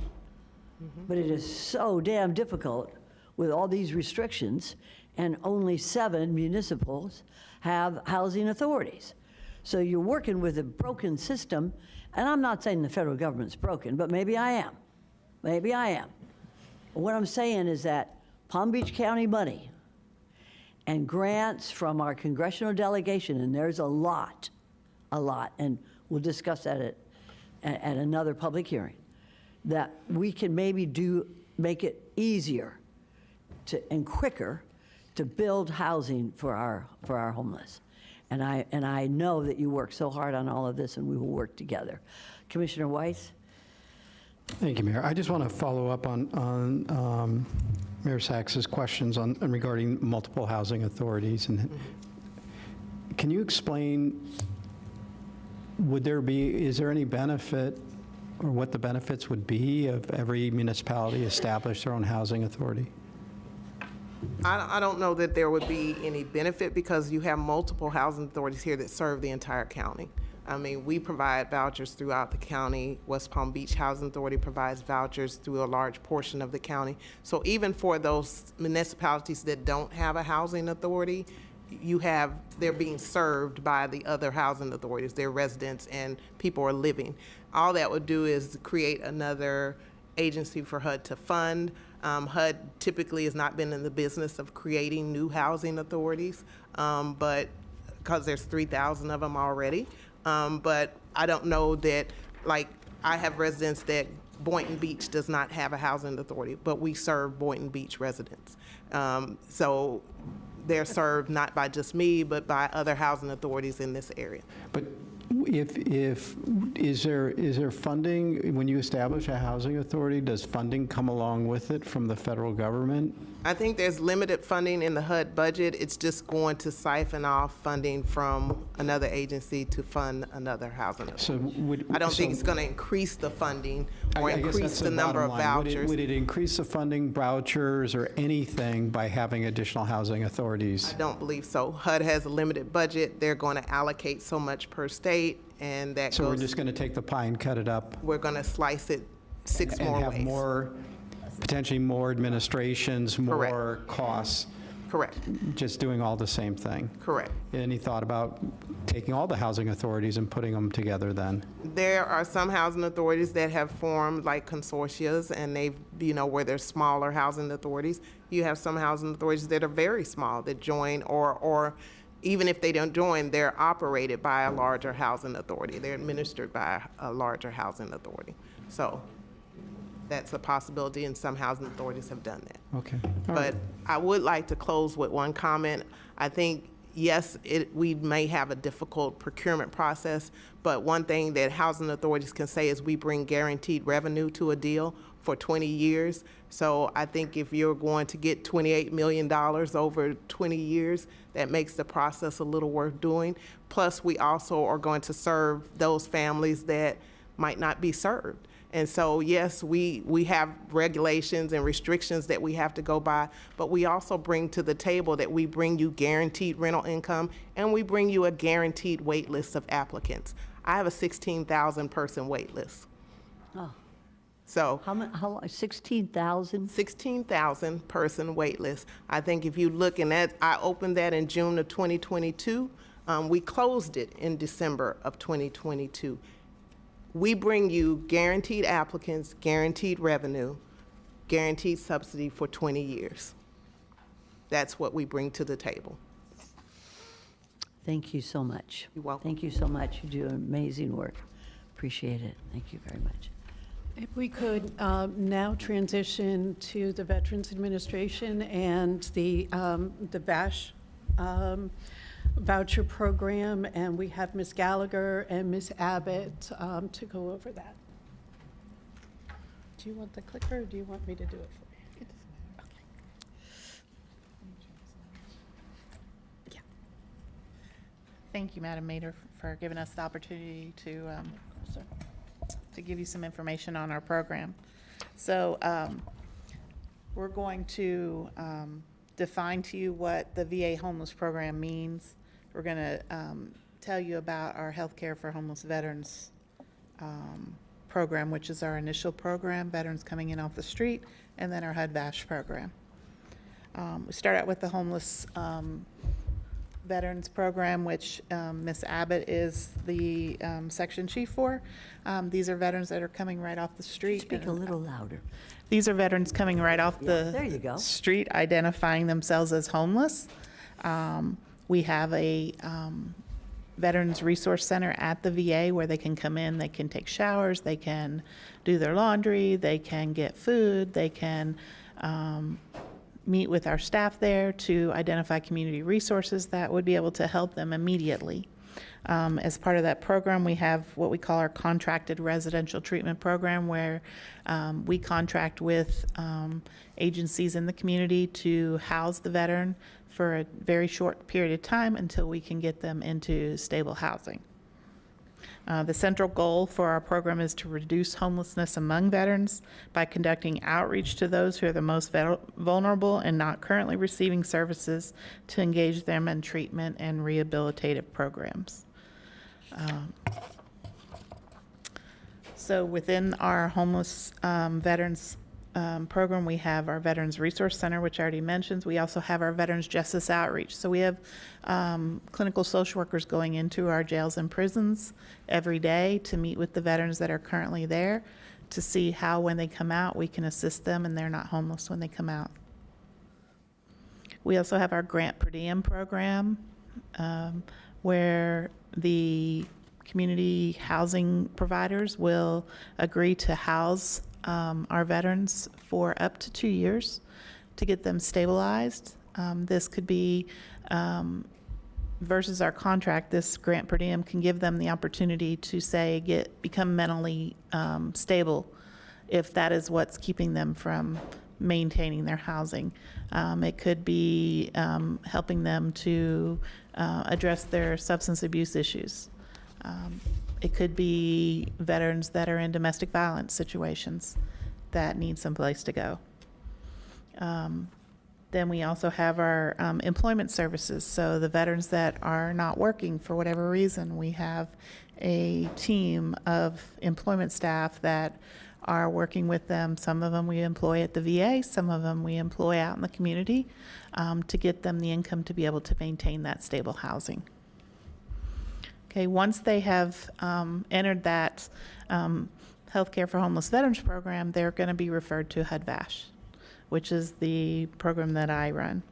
HUD-VASH is the collaborative program that pairs with HUD's Housing Choice Voucher rental assistance with VA case management and supportive services. Together, this helps homeless veterans and their families obtain permanent housing and access health care to help them improve their quality of life and maintain their housing. So basically, the benefit of our HUD-VASH program is that we have a case manager that is seeing them on a regular basis. Make sure they have their bills paid. Make sure they have food in the home. Make sure they're keeping their house clean, that they're providing or following the guidelines of their landlord's requirements under their lease. The eligibility for our HUD-VASH program is simple. They need to be a veteran. So about 2 years ago, I think it was, the guideline was changed. It used to be they had to be eligible for VA health care. But about 2 years ago, they changed that, and now all they have to be is a veteran that is not dishonorably discharged. Okay? So the current guidelines for health care is they have to have served a certain amount of time. So those veterans that were there for a very short period of time weren't eligible for, but we now have the opportunity to house them. They have to be homeless, either residing in a place not meant for human habitation, in a safe haven, emergency shelter, etc. The guidelines also state that they should be homeless for 12 months or more, or have at least 4 separate episodes of homelessness in the past 3 years. So those are all things that we have to screen for.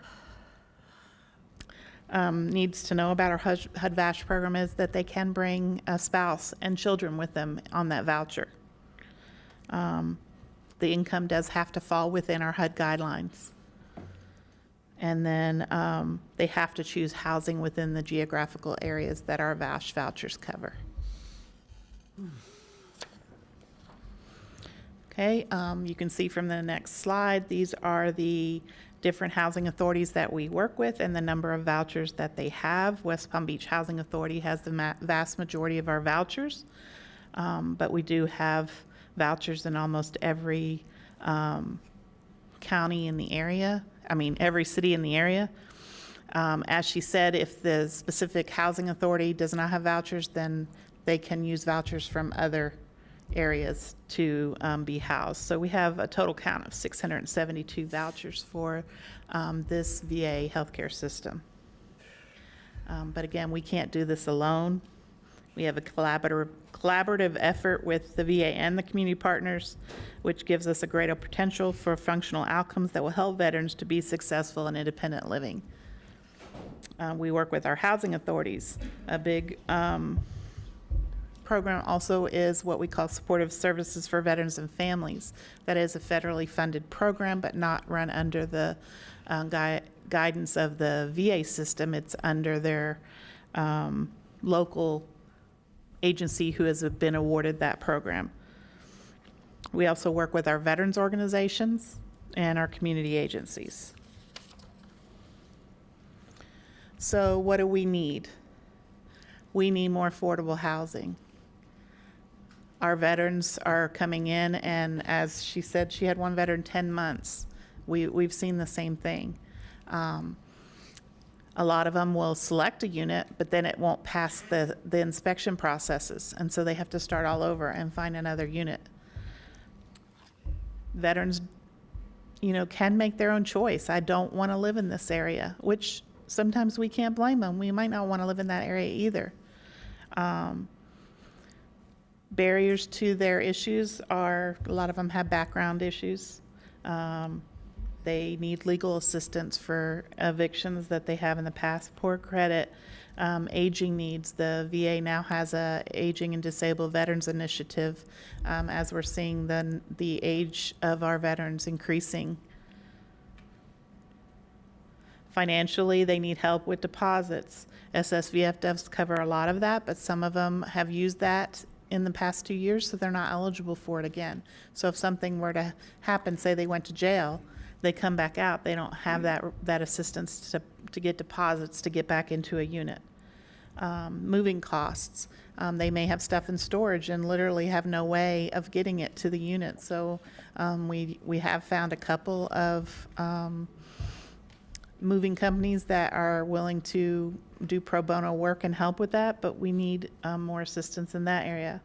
And then assistance in applying for whatever financial benefits. I mean, we have people coming to us that have never applied for their VA disability, their Social Security retirement income even. They're 67 and they've never applied for it.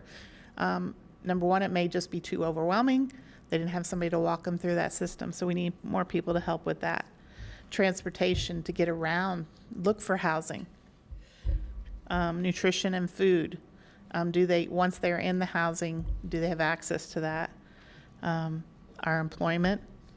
And then for the working families, they need daycare options. So those are the big things that we see. Some things that we're coming up with right now, especially for our aging population, which I said again is a big push right now through the VA, is that we can now use our vouchers in assisted living facilities. The key to that is finding assisted living facilities that will accept the vouchers because of the income guidelines. And then shared housing options. A lot of people don't want to go into shared housing options. They want their own unit, but that is an option. If we have veterans that have zero income or very limited income, that is an option that we can place them into shared housing. That's brief and to the point. We didn't want to overwhelm y'all. Appreciate it. Commissioner Bernard, you're recognized. Thank you very much, Madam Mayor. Thanks for the presentation regarding the vouchers. On slide 8, you have like 672 total voucher count for the West Palm Beach VA healthcare system. Mm-hmm. How many vouchers do you have that are available that you could, put out for veterans? I knew you were going to ask that, and I have the numbers right here. So currently, we have 121 vouchers that are open. We have 112 people that we are currently working with, as well as 4 people who have asked to port to this area. Okay. Thank you. Follow up, Madam Mayor? Sure, go right ahead. It's a workshop. And continuing on that slide, I'm looking at it seems like there's a relationship between the West Palm Beach Housing Authority with 451 VASH vouchers, and I'm looking at the Palm Beach County Housing Authority at 15. It would seem that, the County Housing Authority would get more VASH vouchers that could be spread out more throughout the county. So what's going on between the VA system and the Palm Beach County Housing Authority where you're not getting as many veteran vouchers to the Housing Authority? So it has to meet the numbers of our PIC counts.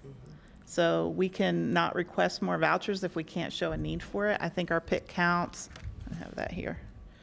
This year, our PIC count showed veterans that self-reported homelessness, 70 that were sheltered and 36 that were unsheltered.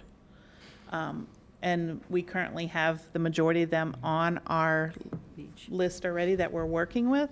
So we have to be able to show that we need more vouchers in order to be able to give a letter of support to our housing authorities that we need vouchers in that area. And right now, we don't have that data to back So that up. that's not within the Palm Beach County Housing Authority's area? Because I think they would cover almost. We cover all the way up, like Fort Pierce and all the way down to Boca. So it's within all those areas. Okay. Thank you very much. Another question is, you had brought up that, the VA's working on trying to do ALF housing for the vets. I guess my question is to the housing authorities, have you all started looking at using some of your vouchers for the seniors who are more seniors? I think, yes, I think housing authorities are open to using the vouchers for anyone in need. I know I only have 15, but we are always looking at, do we get more allocated from another jurisdiction that's not using all of theirs? We've done requests to work with other housing authorities outside this area to transfer some of their vouchers to our area. No, hold on, I think I'm talking about like the adult, the ALF population. I have not personally looked at ALFs, but I wouldn't say I wouldn't be open to it. Okay, We've looked at the shared housing option. Okay. Yeah, because I think that we have a lot of seniors who are, want to be in their home or they're maybe in an ALF, have y'all created some rules in regards to how do you apply the vouchers in the ALF environment? HUD creates the rules. Okay, so HUD would HUD will create the rules for us, but Okay. I'm sure if you now can use a voucher in the ALF, HUD has very strict, very explicit guidelines on what that looks like. Just Okay. like with the shared housing, they put a whole PIH notice out on how you do shared housing. I think Ms. Odom. Sorry. Yes, I just wanted to add to that. Hold on Yes. just one second. Okay. I know it's a workshop, but Ms. Fields. I was going to say, since West Palm Beach Housing Authority has the largest number, Ms. Odom's probably the best one to answer those questions. Very good. Okay, now you're on. Yes, we were approached by the VA to do a assisted living facility, use our vouchers there, and we have communicated that we are pretty much, very much in line with doing that. We're in the process of working that out. Our administrative plan does allow for us to use the vouchers in an assisted living facility, so that will not be too much of a problem.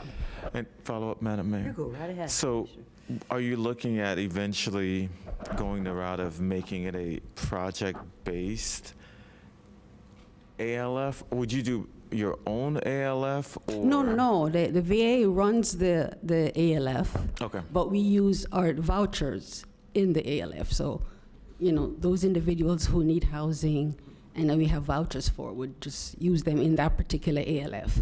So VA does not run it.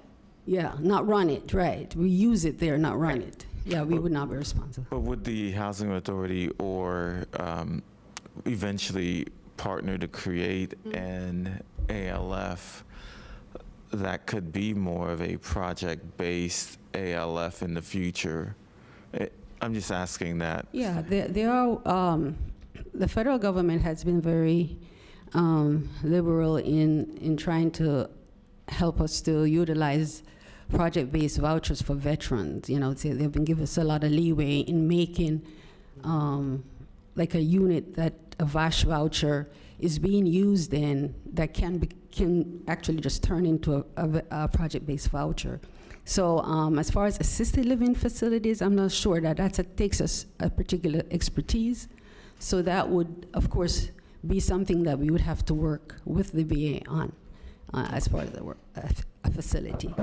And I've been working with our Visit office, which runs all the different VAs in Florida. There's not very many right now that are even had any success in getting somebody in. There's, a handful here or there. The big problem is the cost. And, we have to get them set up with additional funds if they're eligible through the VA called Aid and Attendance, which provides additional amount of money for them that can contribute towards the ALF costs. So that's the big issue right now where I've worked with a couple of different community agencies that help you find assisted livings, and their idea was to say, go to the ALF and say, hey, we can make these referrals to you that are going to be full priced, in your, offset of the veterans that you're going to take that you may not be getting your full cost for. So, but we have to find those ALFs that are willing to do that. Yeah, I know for me, it's just like, it seems that I would love to see more of a project-based ALF, that you can create a whole ALF unit once you have it as a project-based, then, that would be unique to Palm Beach County, that, our seniors or our vets could be able to live in place. So that's HUD does allow you to project-base a VASH voucher. So that would be So great. you could do it. Thank you. Very good. All right. Commissioner Barnett? Thank you, Mayor. Going in a slightly different direction with regards to the crisis among veterans taking their lives, and I think it's up to 24 a day. I'm not sure. Sounds about right. I was wondering if the creation of this program was developed because of the crisis among suicides among veterans, if that served as an impetus for the creation of this program, with the goal of creating an overall better quality of life for our veterans, in addition to the mental health issues that they have been dealing with, not just those who have served overseas, but those who are dealing with the ramifications back here at home. But I also wanted to talk about the quality of life for their families as well. I noticed on page 7, we discussed the first bullet point that this program was meant to serve veterans with spouses and dependent children. Is there any kind of provision in this program that will help the spouses or the children of fallen veterans? So the voucher, if they are have a voucher and are in a unit with their family and the veteran passes away, the family is able to keep that voucher. Okay. So it still remains a used HUD-VASH voucher, but there's no longer a veteran living in that household. It's the family of the veteran. Okay, perfect, thank you. That's all I have. Thank you, Commissioner. Commissioner Woodward and then Commissioner Weiss. Thank you, Mayor. So just so I understand the relationship with the housing authorities, when you have the different allocations here of the vouchers, do they become like the administrators the way they do with income-based vouchers? I'm not sure I'm understanding. We administer the VASH vouchers. Right. So if there's an allocation, we vet, we determine the eligibility. We get the referral from the VA, but we do the same steps that we would for any other voucher that we have.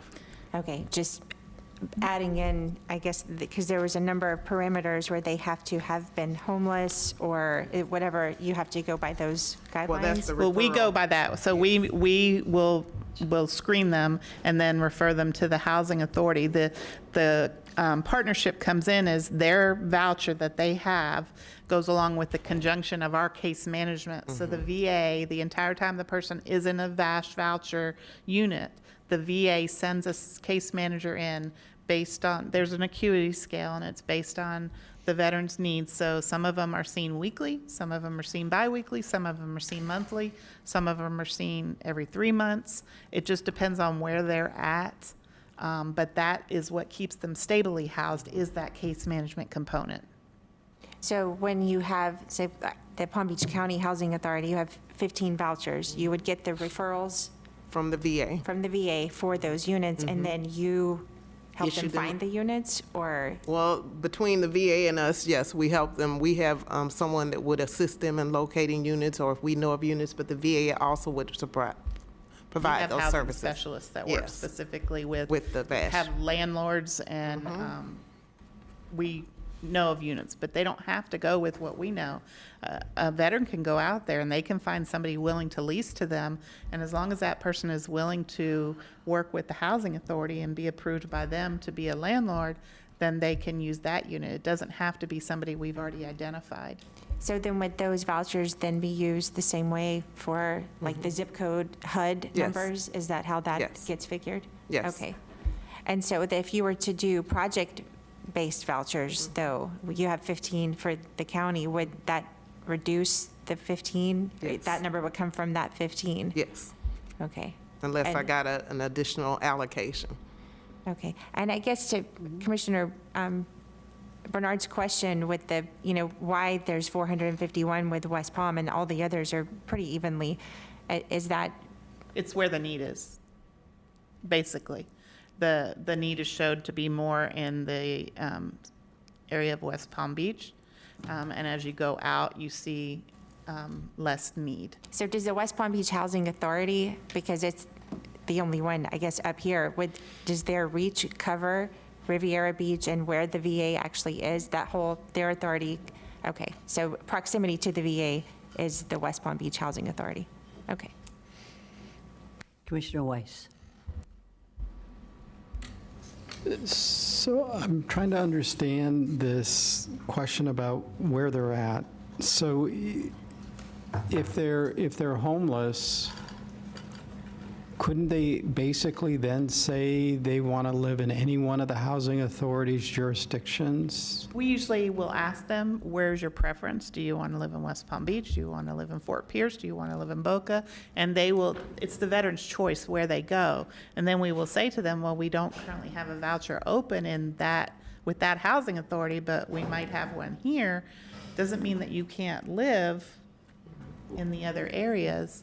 It just, the voucher is from that area. Okay, so to help me understand this better, so that it doesn't matter which housing authority has a voucher, as long as they're staying within Palm Beach and the Treasure Coast, they can live wherever they want. Correct. And so, because I was not understanding why West Palm Beach Housing Authority has so many more than the other housing authorities, other than... It's what they applied for and what HUD awarded them. The VA itself doesn't have any say over that, other than to give letters of support that, yes, we would support them in getting more. But the ultimate decision on which housing authority gets those comes from HUD, not from either the PHAs or the VA itself. Okay. And then in terms, you said last, you had, you were talking about your point-in-time count and how many currently homeless veterans there were in the area.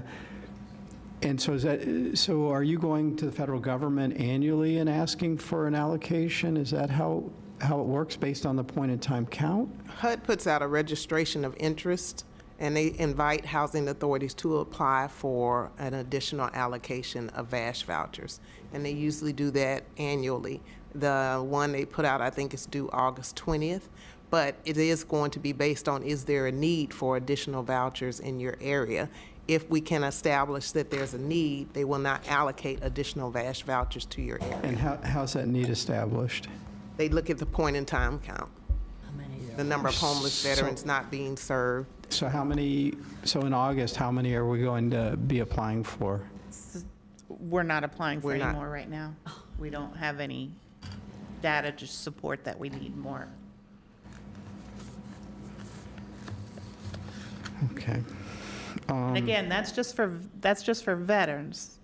These are veterans vouchers. These are not the rest of this And population. these come on top of the other vouchers? Correct. This Now, is Here was a question I had.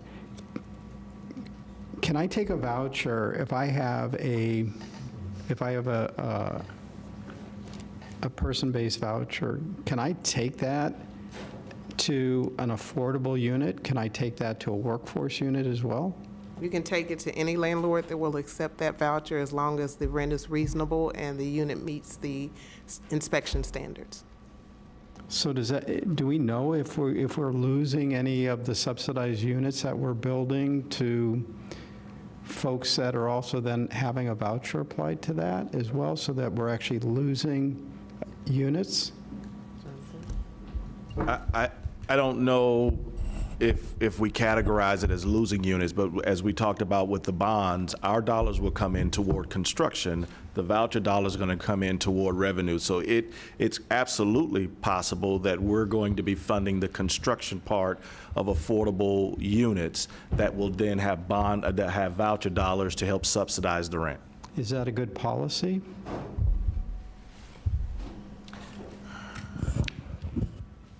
That is something. Did you want to respond? Yes. That is something that we need to look at very closely. We have not allowed workforce housing units to receive subsidies from other funding if we know those units are there. This is a new process that we're learning, as you learn, on the tenant-based. We don't want to over-subsidize the workforce housing because you've already given additional density to help offset that cost. Given money as well. Absolutely. And so the last thing we want is for our workforce affordable units that you've given to also be subsidized. Nobody gets it once. That's correct. So we will look into it. This board has allowed us not to double dip on other workforce units with additional subsidy from this board. But we don't control the units from the Housing Authority. We've learned a lot, and so we're going to continue to work with our Housing Authority so we can maximize the use of our dollars, our workforce housing incentives, along with their dollars as well. So we'll continue to work with them on those issues. But they are paying for two different things. We're paying for the capital side. Their vouchers, especially the tenant base, is paying for the operating. Revenue side, yeah. Okay, all right. And then to Commissioner Bernard's point, the ALF project-based vouchers, I mean, it seems like something we really should be looking at. We know that our homeless population we're seeing more seniors than we have in the past. Overall, the boomers are still the biggest bump sort of in the population, and so they're all pretty much seniors now. So the need for ALFs and the opportunity to go in and potentially partner in an ALF being constructed and putting a voucher in at least in some of the beds or rooms, so that people have a place to go. Especially our veterans. It seems like, and although the VA hospital, you all have a wonderful program over there for housing senior vets as well, but to have more choice and be able to be in the community in different parts to be closer to friends and family would be good as well. So, thank you, Commissioner. Ma'am, did you wish to speak to one of Yes, those issues? Go right ahead. I think my point has gotten lost by this time. Initially, Commissioner wanted to know why those vouchers, the West Palm Beach Housing Authority had so many vouchers. And the reason was that when these vouchers became available, the West Palm Beach Housing Authority applied over and over again in the past, and we were assigned these vouchers. So, and that's the reason. And at the time, while the VA was making an assessment, there was a great need, and then we ended up getting most of the vouchers. So it wasn't anything, so that's how we were awarded all the vouchers. And the vouchers can be used anywhere within the county, so. Thank you very much. Commissioner, Vice Mayor Marino, you're recognized. Thank you. Thank you for being here today. Thank you for your presentation. How do our veterans actually find out that this program is available? I know you listed on page 9 public housing authorities and support, but sometimes it's the hands-on, walking the streets approach, and because they may not know, and they may not know where to go for resources. So how do you tackle that? So my counterpart, Karen Abbott, has outreach staff. Would you like to? Thank you, Ms. Abbott. Yes, hi. So I would like to say I was the second person hired in Hadvash. I've been in the program since 2009, and in the last couple of years, I moved over to be the homeless program section chief. So I can concur with West Palm Housing Authority. My understanding historically is they were the first housing authority to apply for vouchers to partner with us in VASH in 2008, I think. So, and I think they were the first housing authority to apply for more vouchers, and then eventually we were joined by other housing authorities, which we were happy to support. And they've been a great partner. All the housing authorities, we love Carol, have been great partners, so we're really appreciative of that. And then, to the question of how do veterans find out about us, we have, over the years, grown a lot. The initial voucher allocation, I believe, was 105. Now we have 672, I guess, so it's grown. And so have the supportive programs. So now we have a staff of 3 outreach social workers. One is primarily based in Palm Beach County, one primarily in the Treasure Coast, and they go out with the homeless outreach teams of the counties. They go out with different agencies, for example, St. Anne's in Palm Beach County, and the Lord's Place, and kind of have a dedicated spot there, maybe on Mondays every week, so that if the agency knows we have veterans that have shown up, and we're going to link them up with you and let them know to be here on Monday. They can also drop in at the VA. We have a Veterans Resource Center with 2 dedicated social workers there all the time. We get a lot of referrals internally. So if a veteran shows up in the ER, inpatient medical or psychiatric, the social workers do an assessment. If there's any issue with homelessness or housing insecurity, they're referred to our social workers. So those are some of the ways. And we have a lot of wonderful partners that we've been working with for a long time, like SSVF, the program that manages that is Faith, Hope, Love, and Charity. I'm sure a lot of you know about them. So we receive referrals from all over. Thank you. Yep. We also get them from our homeless hotline. Yes, that's right. We have a homeless hotline number, and those, we have cards out in the community and flyers that have like a barcode, and you can just scan it, and it can give you a list of numbers direct to social workers as well to the hotline, and that's routed right away that same day to our staff. Well, since you have the opportunity, what is the homeless hotline number? Oh my gosh. Hang on, I will give that to you. Because, some of the best ways to get information out is for us to put it on whatever forms of media we share. So if you could share that with us, that would be great. And I also wanted to add that we, through the Senior and Veteran Services of Community Services Department, there's outreach under Ron Holtkron, who is also a veteran and is administering that program within the county. And you did mention the emergency rooms through the mental health unit that Fire Rescue has. They also ask certain questions as far as veterans are concerned so that appropriate referrals can be made. And with the advent of our new Veterans Commission that we have, how have these agencies interacted with each other? The Veterans Administration has representation on that committee, so those organizations all are coordinating with each other now through that advisory board that the board has appointed. Okay, and I look forward to getting that phone number so we can, yep, go ahead. 877 877 424 424 3838. 3838. So if a homeless veteran calls us, how is it going to be answered? 24/7. Does it say homeless veterans hotline, or what's the person at the other end of the phone saying to them? No, they don't work for us. It's a national, It's a national hotline? yeah, it's a Okay. national hotline, so, and then it routes to the local. All right, I appreciate that. We'll make sure that we add that on our community services page with homeless as well. I think it may already be on there, but if not, we'll ensure that that number is also added on there so veterans would know if they go to the community services homeless page first. Thank you. And Mayor, if you don't mind, I have a couple more questions.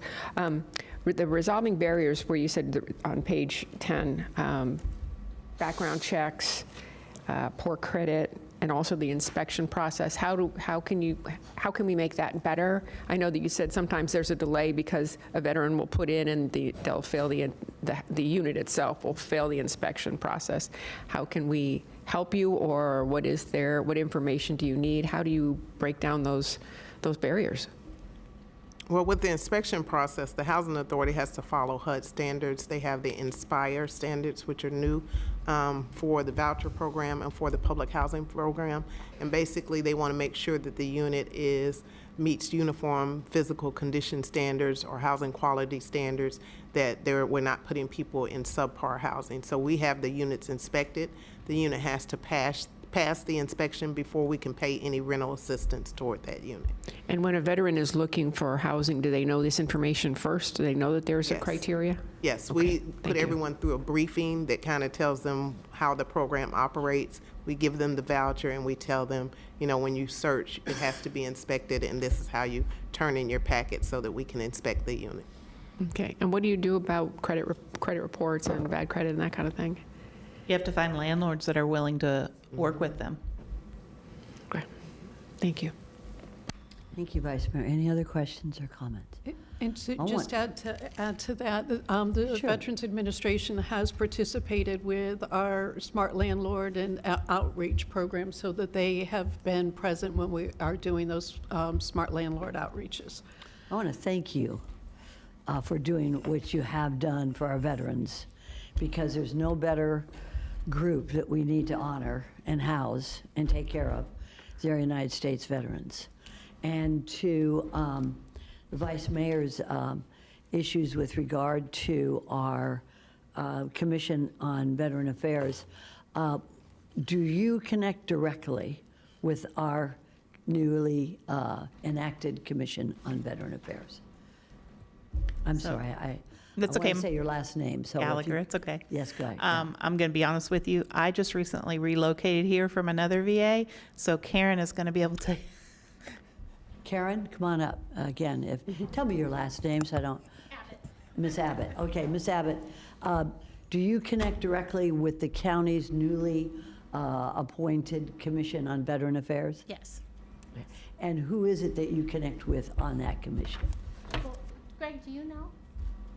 I'll tell you what, by the end of the day, would you connect with our Vice Mayor and let her know who the connection is? Sure. And we also have a county VA office here Yes. in the South County, and you also connect with, who Yes. is it that you connect with there? So I'd have to get that to you because it's our outreach team that goes, we go to a lot of different meetings, so yes.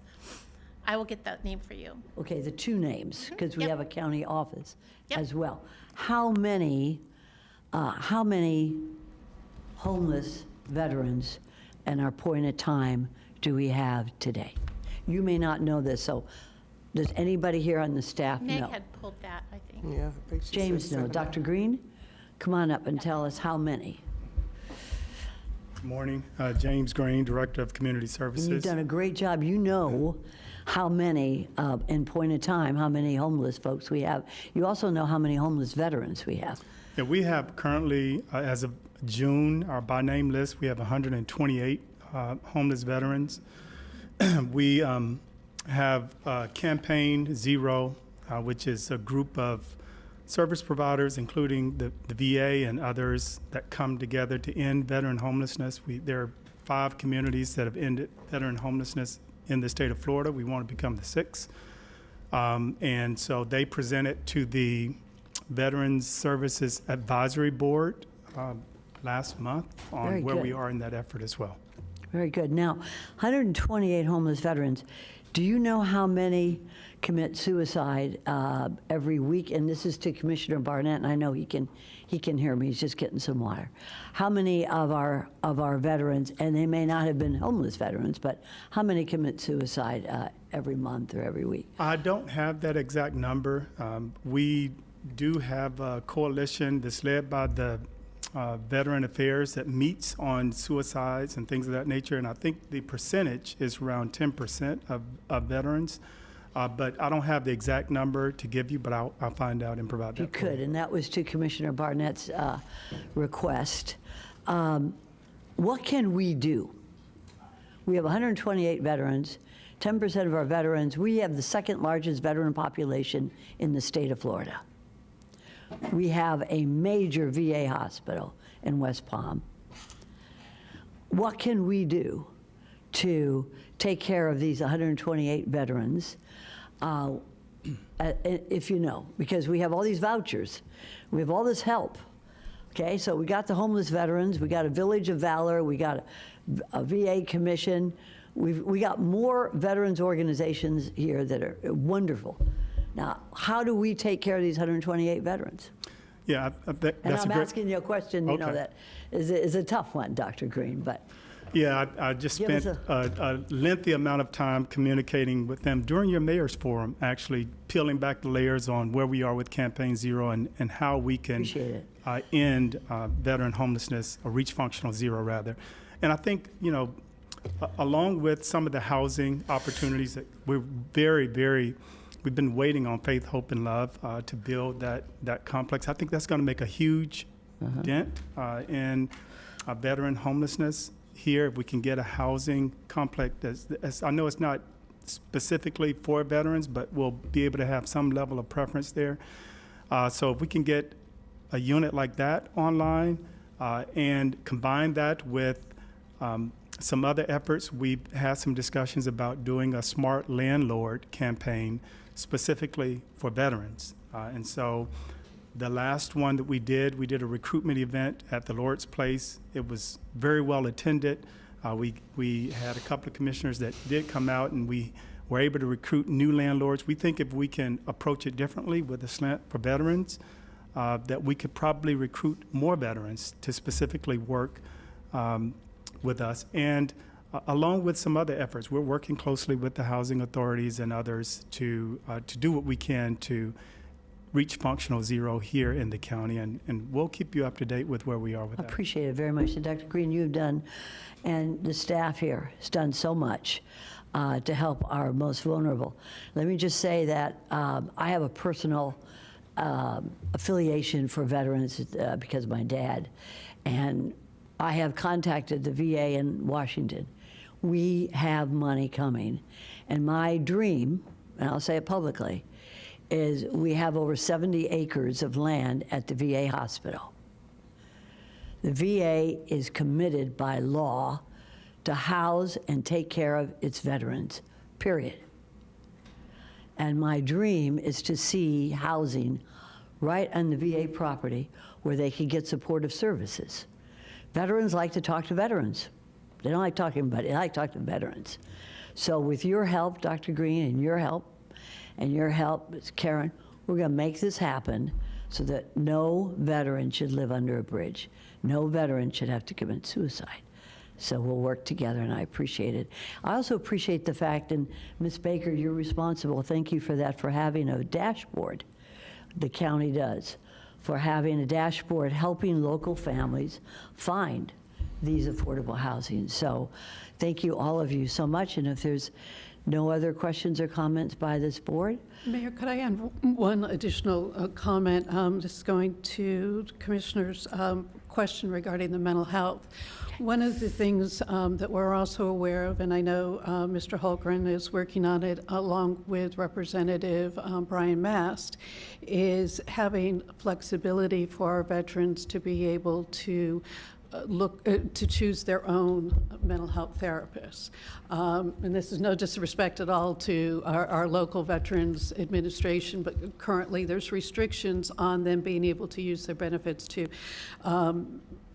seek their own therapist, not necessarily through the VA. So that is an ongoing effort that is being led by Representative Mast. Very good. He has put aside millions, and I almost want to say billions, but a lot, as well as the VA in Washington. So we're going to move forward on, as well as our other congressional delegations, especially Congresswoman Lois Franco. Yeah, Vice Mayor Marino is recognized. Just for clarity, you said you had, if I'm not mistaken, you said you had 121 open vouchers? Do you have actual locations, or this is not location-driven? The voucher is the veteran, so they still have to find a location. And turning that around, do you have an outreach program that goes out and finds landlords? So we have 2 housing specialists that work within our program that are specifically integrated into it to work with landlords, work with realtors who might know landlords, et cetera. Okay, thank you very much. Thank you, Mayor. We have a card. Commissioner Weiss. Mr. Richard Radcliffe. Good morning, sir. Good morning, Madam Mayor and Vice Mayor and Commissioners. Thank you for this opportunity. I thought I could help clarify some things. This has been very, very educational this morning. I don't think there's anybody that hasn't learned something today. But I wanted to clarify something that there was questions repeatedly about why don't cities have, why aren't there more housing authorities than a handful of cities? And I just wanted to put it in kind of a perspective. There's 39 municipalities in Palm Beach County that I work for. Out of that 39, probably half of them have less than 5,000 people. So they have limited staffs. They have, we go from cities with 159 people in Palm Beach County to over 100,000. Both are cities, but different staff levels. So obviously, when half of them are less than 5,000, there's limited staffing and priorities and things that they can do. That being said, I'm a league director. There are 16 in the state, and I don't know of anybody who has such a working relationship. There's 67 counties, and I think we have one of the greatest partnerships working in Palm Beach County here, maybe the best in the state. And part of it is that out of the 39 municipalities, you talk about spending ad valorem dollars. 70% of your ad valorem dollars have come from a municipality, not from the unincorporated, but from municipality. We don't flaunt that, but a lion's share of the money you're spending. But that being said, some of the smaller cities, that's why we like to have the partnerships, because we pay our fair share, we pay sometimes the lion's share. And we don't flout it, we don't do that, but we love the partnerships. And the partnerships of working together on all these things, especially with the housing projects and with vouchers. So we are always there and always looking for it. But I would maintain that we have probably the best working relationship. But expecting every city or more cities to have housing authorities may not be that realistically, but that doesn't mean that we're not involved, as you know, and we don't feel the obligation, like all of you do, to help deal with it. Thank you so much for those comments, and thank you for helping so much with the First Mayor's Symposium. Appreciate it. You guys are great. Thank you. Anything else? No? Okay. Thank you. Very good. Thank you very much. And thank you to all your staff and the representatives from the housing authorities for being here today. Thank you. Mayor, should we are, no, I think we're going to just move right on. I think we should break for lunch. I think we are going to take a break. We're going to take a lunch break. And I'm going to look to Ms. Baker. For the rest of the program today, we have 2 other presentations. And approximately how long will they, and I'm thinking about how long our break should be. 1:15. I'd like to do see now I'd like to do an hour and 15 minutes. 1:30 seems. 1:30. How does 1:30 sound to you? Sounds Ms. great to me if that Okay, then meets your 1:30. needs. We are adjourned or in recess till 1:30. Thank you Perfect. very much. Take care.